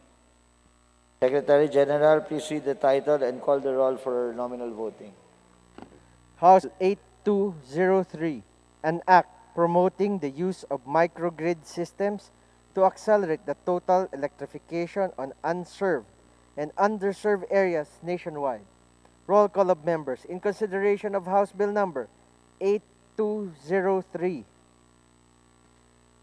Abante, Abaya, Abellanosa, Abu, Abueg Zaldivar, Abunda, Acop, Acosta, Acosta Alba, Adjong Advincula, Agabas, Agaraw, Aglipay, Aguinaldo, Albano, Almario, Alonte, Alvarez, Franz Alvarez Senaro, Alvarez Pantaleon, Amante Matba, Amatong, Angara, Aragones, Arbison, Arenas, Arroyo, Atienza, Mentado, Babasa, Bagatsing, Balindong, Banyas, Nograles, Barba, Barbers, Baronda, Bersaga, Bascug, Bautista, Bautista Bandigan, Belmonte, Benitez, Bernos, Biason, Billones, Biron, Bolilla, Bondok, Bordado, Bravo, Brosas, Bulot, Bustos, Kabatbat, Cabochan, Cabredo, Cagas, Calderon, Calixto, Caminero, Campos, Canama, Cawagdan, Cardema, Cari, Castelo, Castro Franz, Castro Fredinil, Cayetano Alan Peter Compañero, Cayetano Mariela Arni, Celeste, Chato, Chipeco, Chungalaw, Co Angelica, Co Elizaldi, Coanco, Collantes, Crisologo, Cua, Quaresma, Cueva, Colyamat, Dago, of Dalipe, Dalog, Daza de Jesus, De Venecia, Defensor Lawrence, Defensor Michael, De Los Santos, De Los Montalya, Demaporo Abdullah, Demaporo, Muhammad Khalid,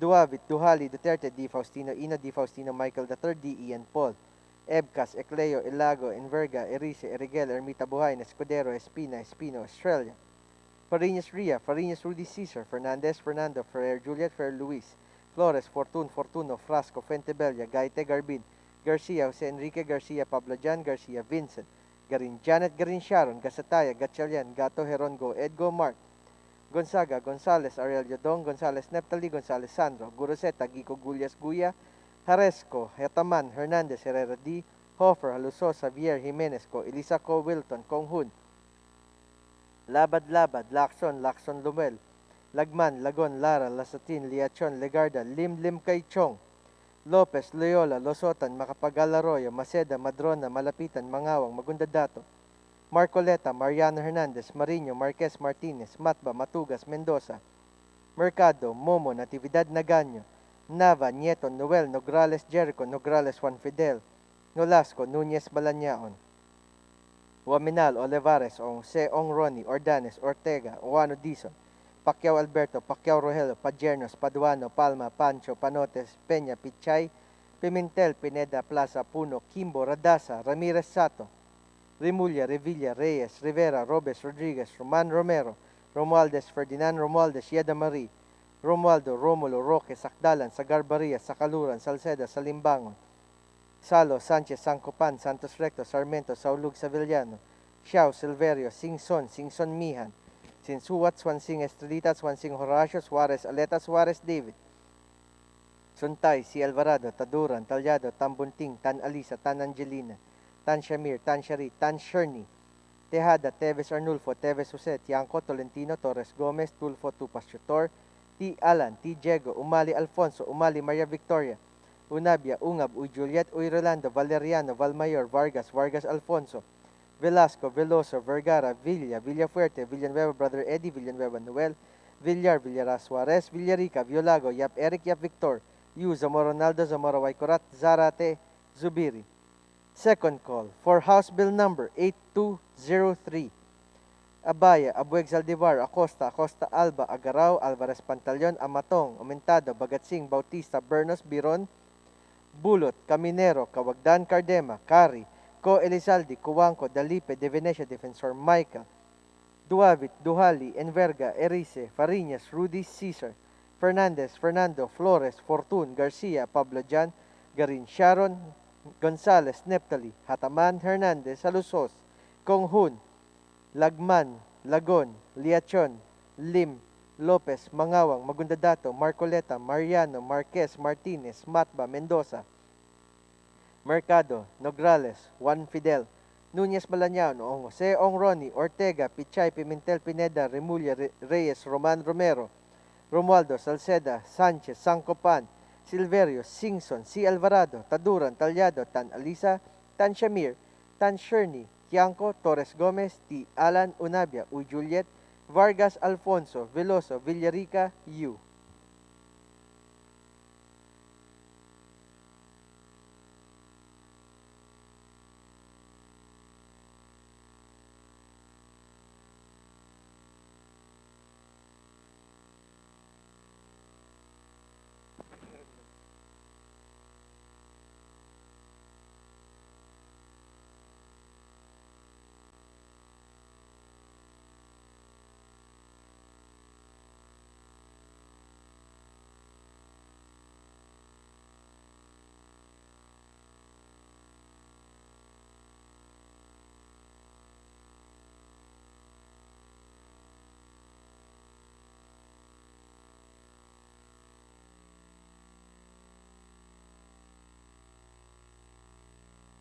With 216 members voting in the affirmative, 0 in the negative, and 0 abstentions, House Bill number 8203 is hereby approved on third and final reading.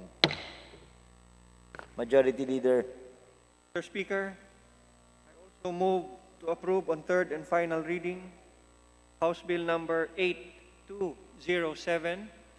May I request the Secretary General once more to read the title of the bill and call the roll of members for nominal voting. Secretary General, please read the title and call the roll for nominal voting. House Bill 8207, an act allowing the conversion of a municipality with either a population of at least 100,000 inhabitants as certified by the Philippine Statistics Authority or a contiguous territory of at least 100 square kilometers as certified by the Land Management Bureau into a component city if it has locally generated average annual income of at least 250 million pesos, amending for the purpose Section 450 of Republic Act Number 7160 as amended, otherwise known as the Local Government Code of 1991. Roll call of members in consideration of House Bill Number 8207.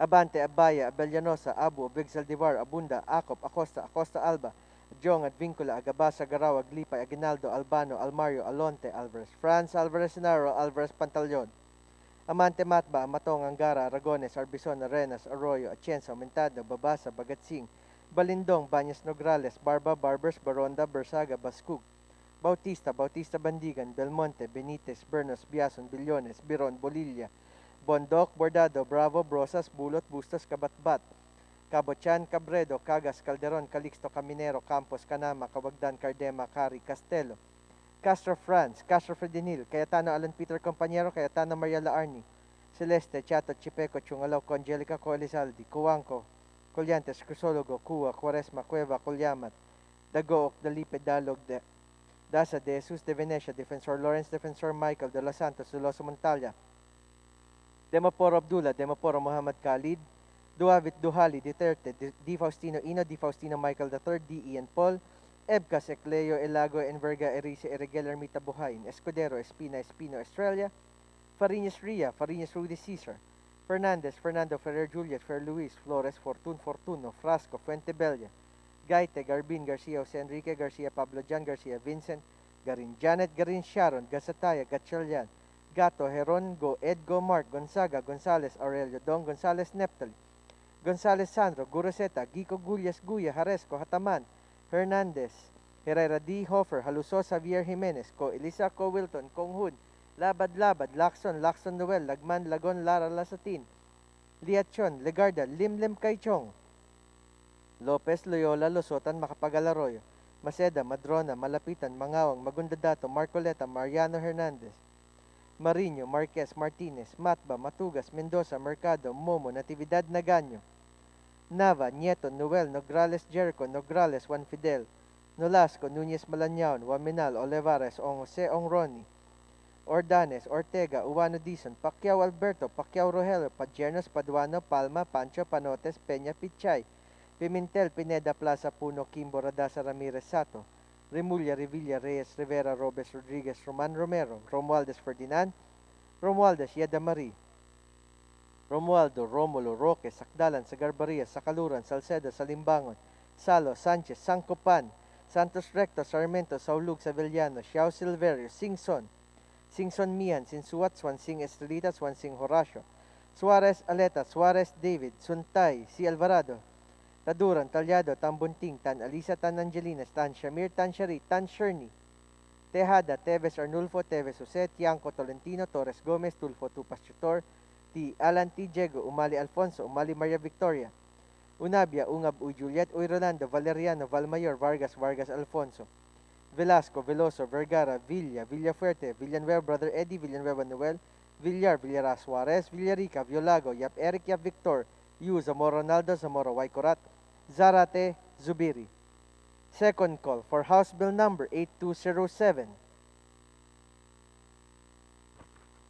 Abaya, Abueg Zaldivar, Acosta, Acosta Alba, Agaraw, Alvarez Pantaleon, Amatong, Amintado, Bagatsing, Bautista, Bernos, Biron, Bulot, Caminero, Kawagdan, Cardema, Cari, Co Elizalde, Coanco, De Venecia, Defensor Michael, Duavit, Duhali, Enverga, Erice, Fariñas, Rudy, Cesar, Fernandez, Fernando, Flores, Fortun, Garcia, Pablo Jan, Garin Sharon, Gonzales, Neptali, Hataman, Hernandez, Alusos, Konghun, Lagman, Lagon, Liachon, Lim, Lopez, Mangawang, Magundadato, Marcoleta, Marino, Marquez, Martinez, Matba, Mendoza, Mercado, Nograles, Juan Fidel, Núñez, Malanyaon, Ong Jose, Ong Ronnie, Ortega, Pichay, Pimentel, Pineda, Remulla, Roman, Romero, Romualdo, Salceda, Sanchez, Sancopan, Silverio, Singson, Si Alvarado, Taduran, Talyado, Tan Alisa, Tan Shamir, Tan Sherny, Tiangco, Torres Gomez, T. Alan Unabia, U. Juliet, Vargas Alfonso, Veloso, Villarica, U.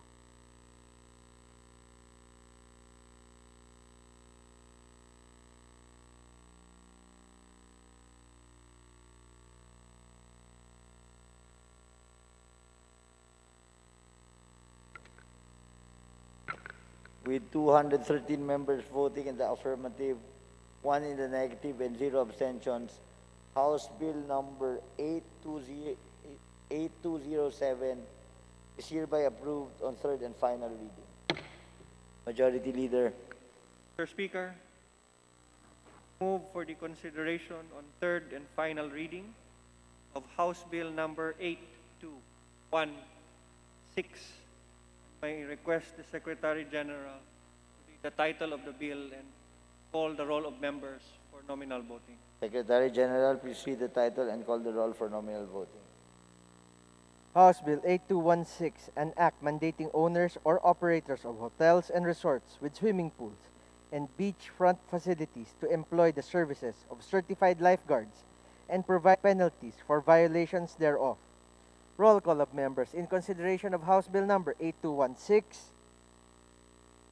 Abaya, Abante, Abellanosa, Abu, Abueg Zaldivar, Abunda, Acop, Acosta, Acosta Alba, Adjong, Advincula, Agabas, Agaraw, Aglipay, Aguinaldo, Albano, Almario, Alonte, Alvarez Franz, Alvarez Sinaro, Alvarez Pantaleon, Amante Matba, Amatong Angara, Aragones, Arbison, Arenas Arroyo, Atienza Aumentada, Babasa, Bagatsing, Balindong, Banyas Nograles, Barba, Barbers, Baronda, Bersaga, Bascug, Bautista Bendigan, Bautista, Belmonte, Benitez, Bernos, Biason, Billones, Biron, Bolilla, Bondok, Bordado, Bravo, Brosas, Bulot, Bustos, Kabatbat, Kabotyan, Cabredo, Cagas, Calderon, Calixto, Caminero, Campos, Canama, Kawagdan, Cardema, Cari, Castelo, Castro, Franz, Castro Fredinil, Cayetano, Alan Peter Compañero, Cayetano, Mariela Arni, Celeste, Chato, Chipeco, Chungalaw, Angelica, Coelizaldi, Coanco, Colyantes, Crisologo, Cuba, Quaresma, Cueva, Cuyamat, Dagook, Dalipe, Dalog, Daza de Jesus, De Venecia, Defensor Lawrence, Defensor Michael, De Los Santos, De Losa Montalya, Demaporo Abdullah, Demaporo Muhammad Khalid, Duavit, Duhali, Duterte, Di Faustino, Ino, Di Faustino, Michael III, Di Ian Paul,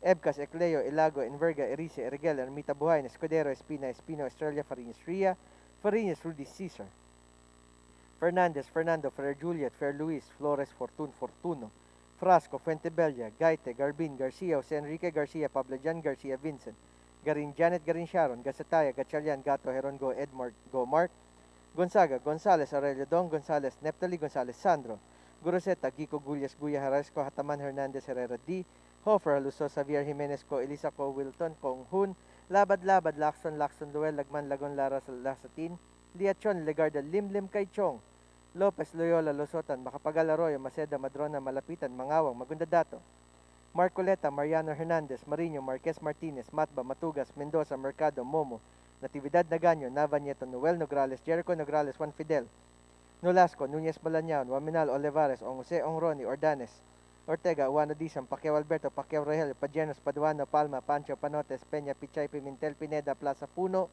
Kimbo, Radasa, Ramirez Sato, Rimulya, Revilla, Reyes, Rivera, Robes, Rodriguez, Roman Romero, Romualdez, Ferdinand Romualdez, Yeda Marie, Romualdo Romulo Roque, Sakdalan sa Garbaria, Sakaluran, Salceda, Salimbangon, Salo Sanchez, Sancopan, Santos Recto, Sarmiento, Saulug, Savillano, Xiao, Silverio, Singson Mian, Sinsuat, Swansing Estrellas, Swansing Horacio, Suarez Aleta, Suarez David, Suntay si Alvarado, Taduran Talyado, Tambunting, Tanalisa, Tanangelina, Tanshamir, Tanshari, Tansherney, Teada, Teves Arnulfo, Teves Jose, Tiangco, Tolentino, Torres Gomez, Tulfo, Tupas, Chutorti, Alan T. Diego, Umali Alfonso, Umali Maria Victoria, Unabia, Ungab, Uy Juliet, Uy Rolando, Valeriano, Valmayor, Vargas Alfonso, Velasco, Veloso, Vergara, Villafuerte, Villanueva, Brother Eddie, Villanueva Noel, Villar, Suarez, Villarica, Violago, Yap Eric, Yap Victor, Yu, Zamora Ronaldo, Zamora Waikorat, Zarate, Zubiri.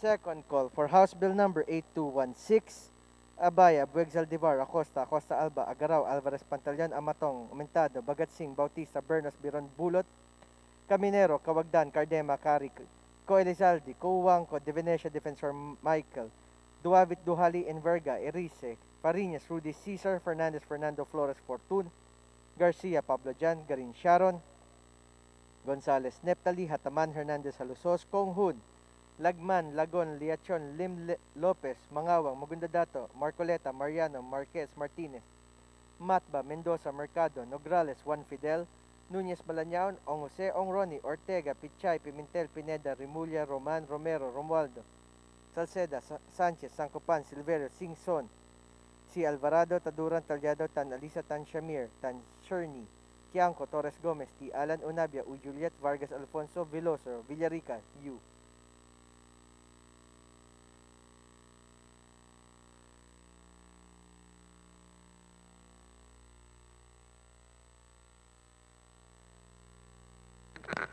With 218 members voting in the affirmative, 0 in the negative, and 0 abstentions, House Bill number may isa pa. 8216 is hereby approved on third and final reading. Majority Leader. Mr. Speaker, I move for a 5-minute suspension. Session suspended.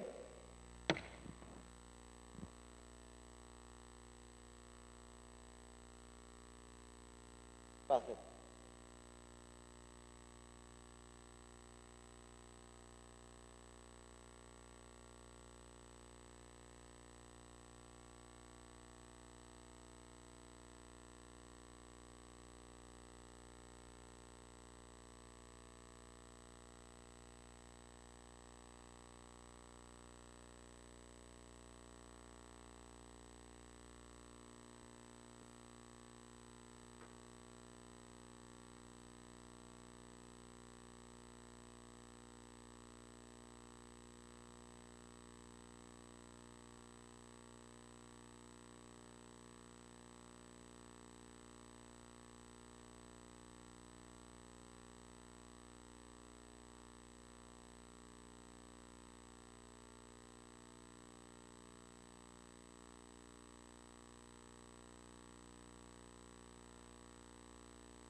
Majority Leader.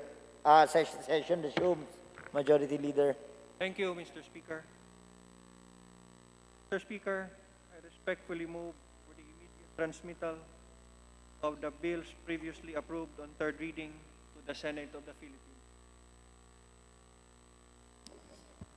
Any objection?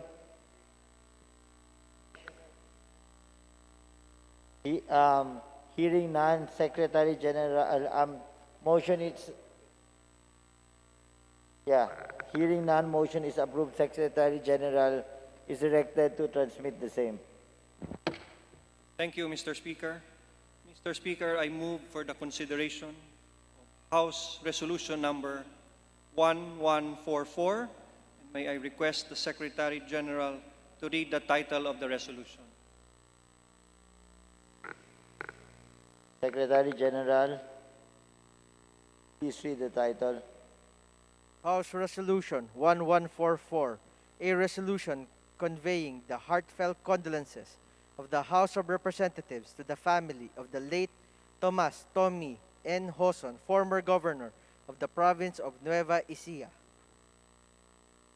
Mr. Speaker, I move for the adoption of House Resolution Number 1144. So moved, Mr. Speaker. Any objection? Hearing none, motion is approved. Thank you, Mr. Speaker. Mr. Speaker, I move for the adoption of House Resolution Number 1320. I move for the consideration of House Resolution Number 1320, and I request the Secretary General to read the title of the resolution. Secretary General, please read the title of the resolution. House Resolution 1320, resolution expressing the profound condolences of the House of Representatives to the family of Honorable Yusuf H. Jikiri, former representative of the 1st Legislative District of Sulu during the 14th Congress and former governor of the province of Sulu. Mr. Speaker, I move for the adoption of House Resolution Number 1320 in consolidation with House Resolution Numbers 1314 and 1319. Any objection? Hearing none, motion is approved.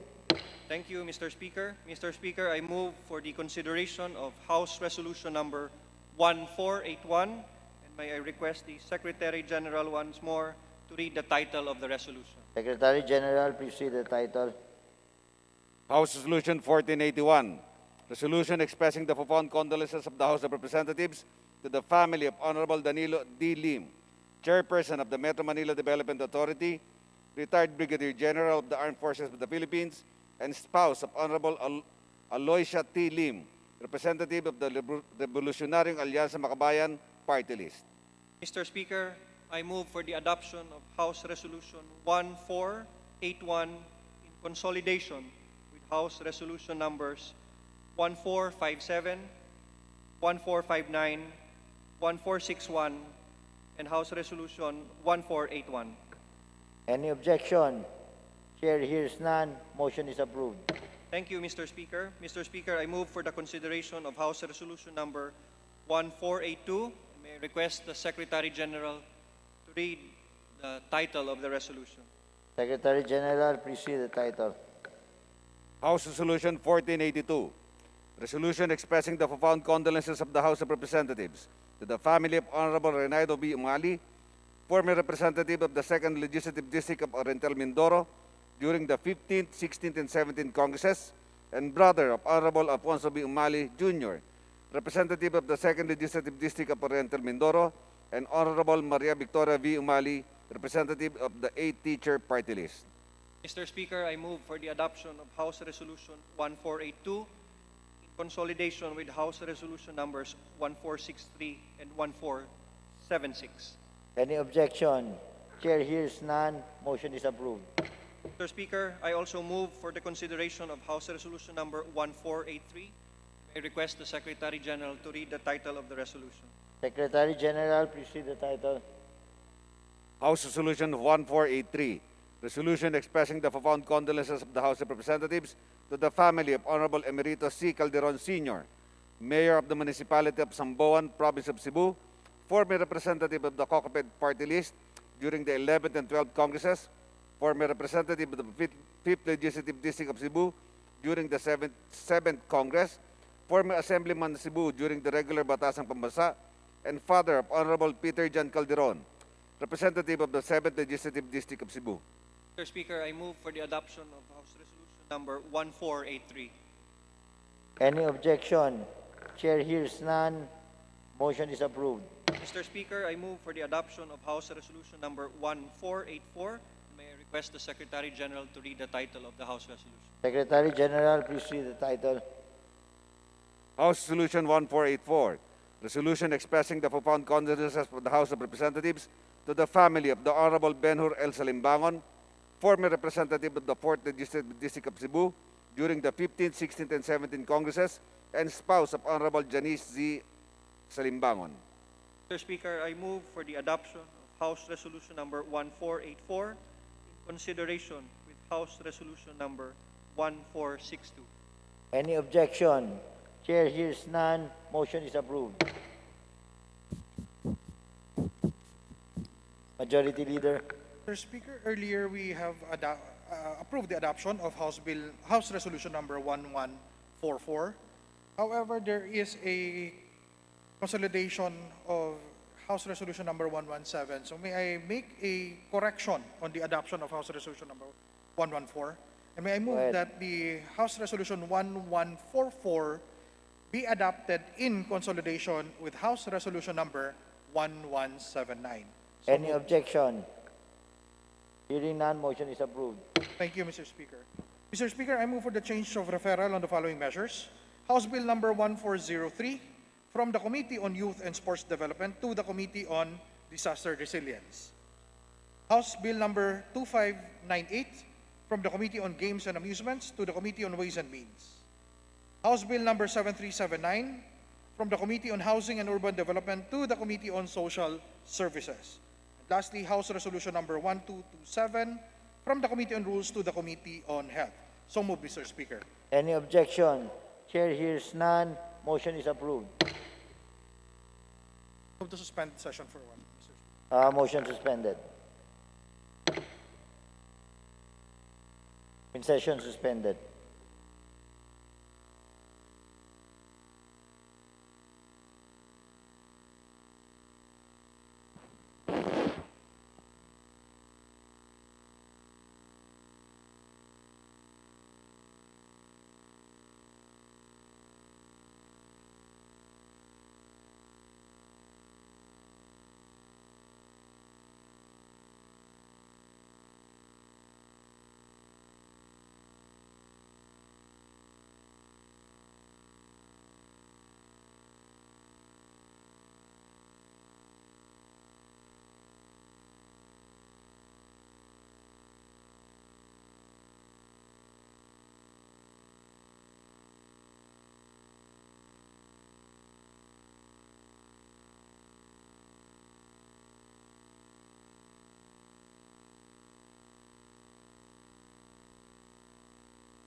Session resumes. Mr. Speaker, I move that we nominate and elect as members of the Committee on Constitutional Amendments, number 1, Honorable Jesus Bongsontay, Honorable Florida Rida Robes, Honorable Rosana Ria Vergara, Honorable Sharon Garin, Honorable Joey Salceda, Honorable John Marvin Yu Servonieto, Honorable David J.J. Suarez. So move, Mr. Speaker. Any objection? Chair hears none. Motion is approved. Mr. Speaker, I move that we nominate and elect the Honorable Sandra Iregel as Vice Chairperson of the Committee on Foreign Affairs, Vice Representative Francisco Datol Jr. So move, Mr. Speaker. Any objection? Chair hears none. Motion is approved. Mr. Speaker, as I nominate and elect as members of the Committee on Interparliamentary Relations and Diplomacy, the Honorable Luisa Loren Quaresma and the Honorable Maricel Natividad Naganyo. So move, Mr. Speaker. Any objection? Chair hears none. Motion is approved. Mr. Speaker, I move that we nominate and elect the Honorable Dalia Loyola as Chairperson of the Committee on Poverty Alleviation, Vice Honorable Dale Along Malapitan. So move, Mr. Speaker. Any objection? Chair hears none. Motion is approved. Mr. Speaker, I move that we nominate and elect the Honorable Rodolfo M. Ordonez as Chairperson of the Special Committee on Senior Citizen, Vice the Honorable Francisco Datol Jr. So move, Mr. Speaker. Any objection? Chair hears none. Motion is approved. Mr. Speaker, I move to nominate and elect the Honorable Enrico Pineda as Vice Chairperson of the Committee on Games and Amusement. So moved, Mr. Speaker. Any objection? Chair hears none. Motion is approved. Mr. Speaker, I move to suspend session until January 20, Wednesday, at 3 o'clock in the afternoon. So moved, Mr. Speaker. Any objection? Chair hears none. Session is suspended. Okay, boss.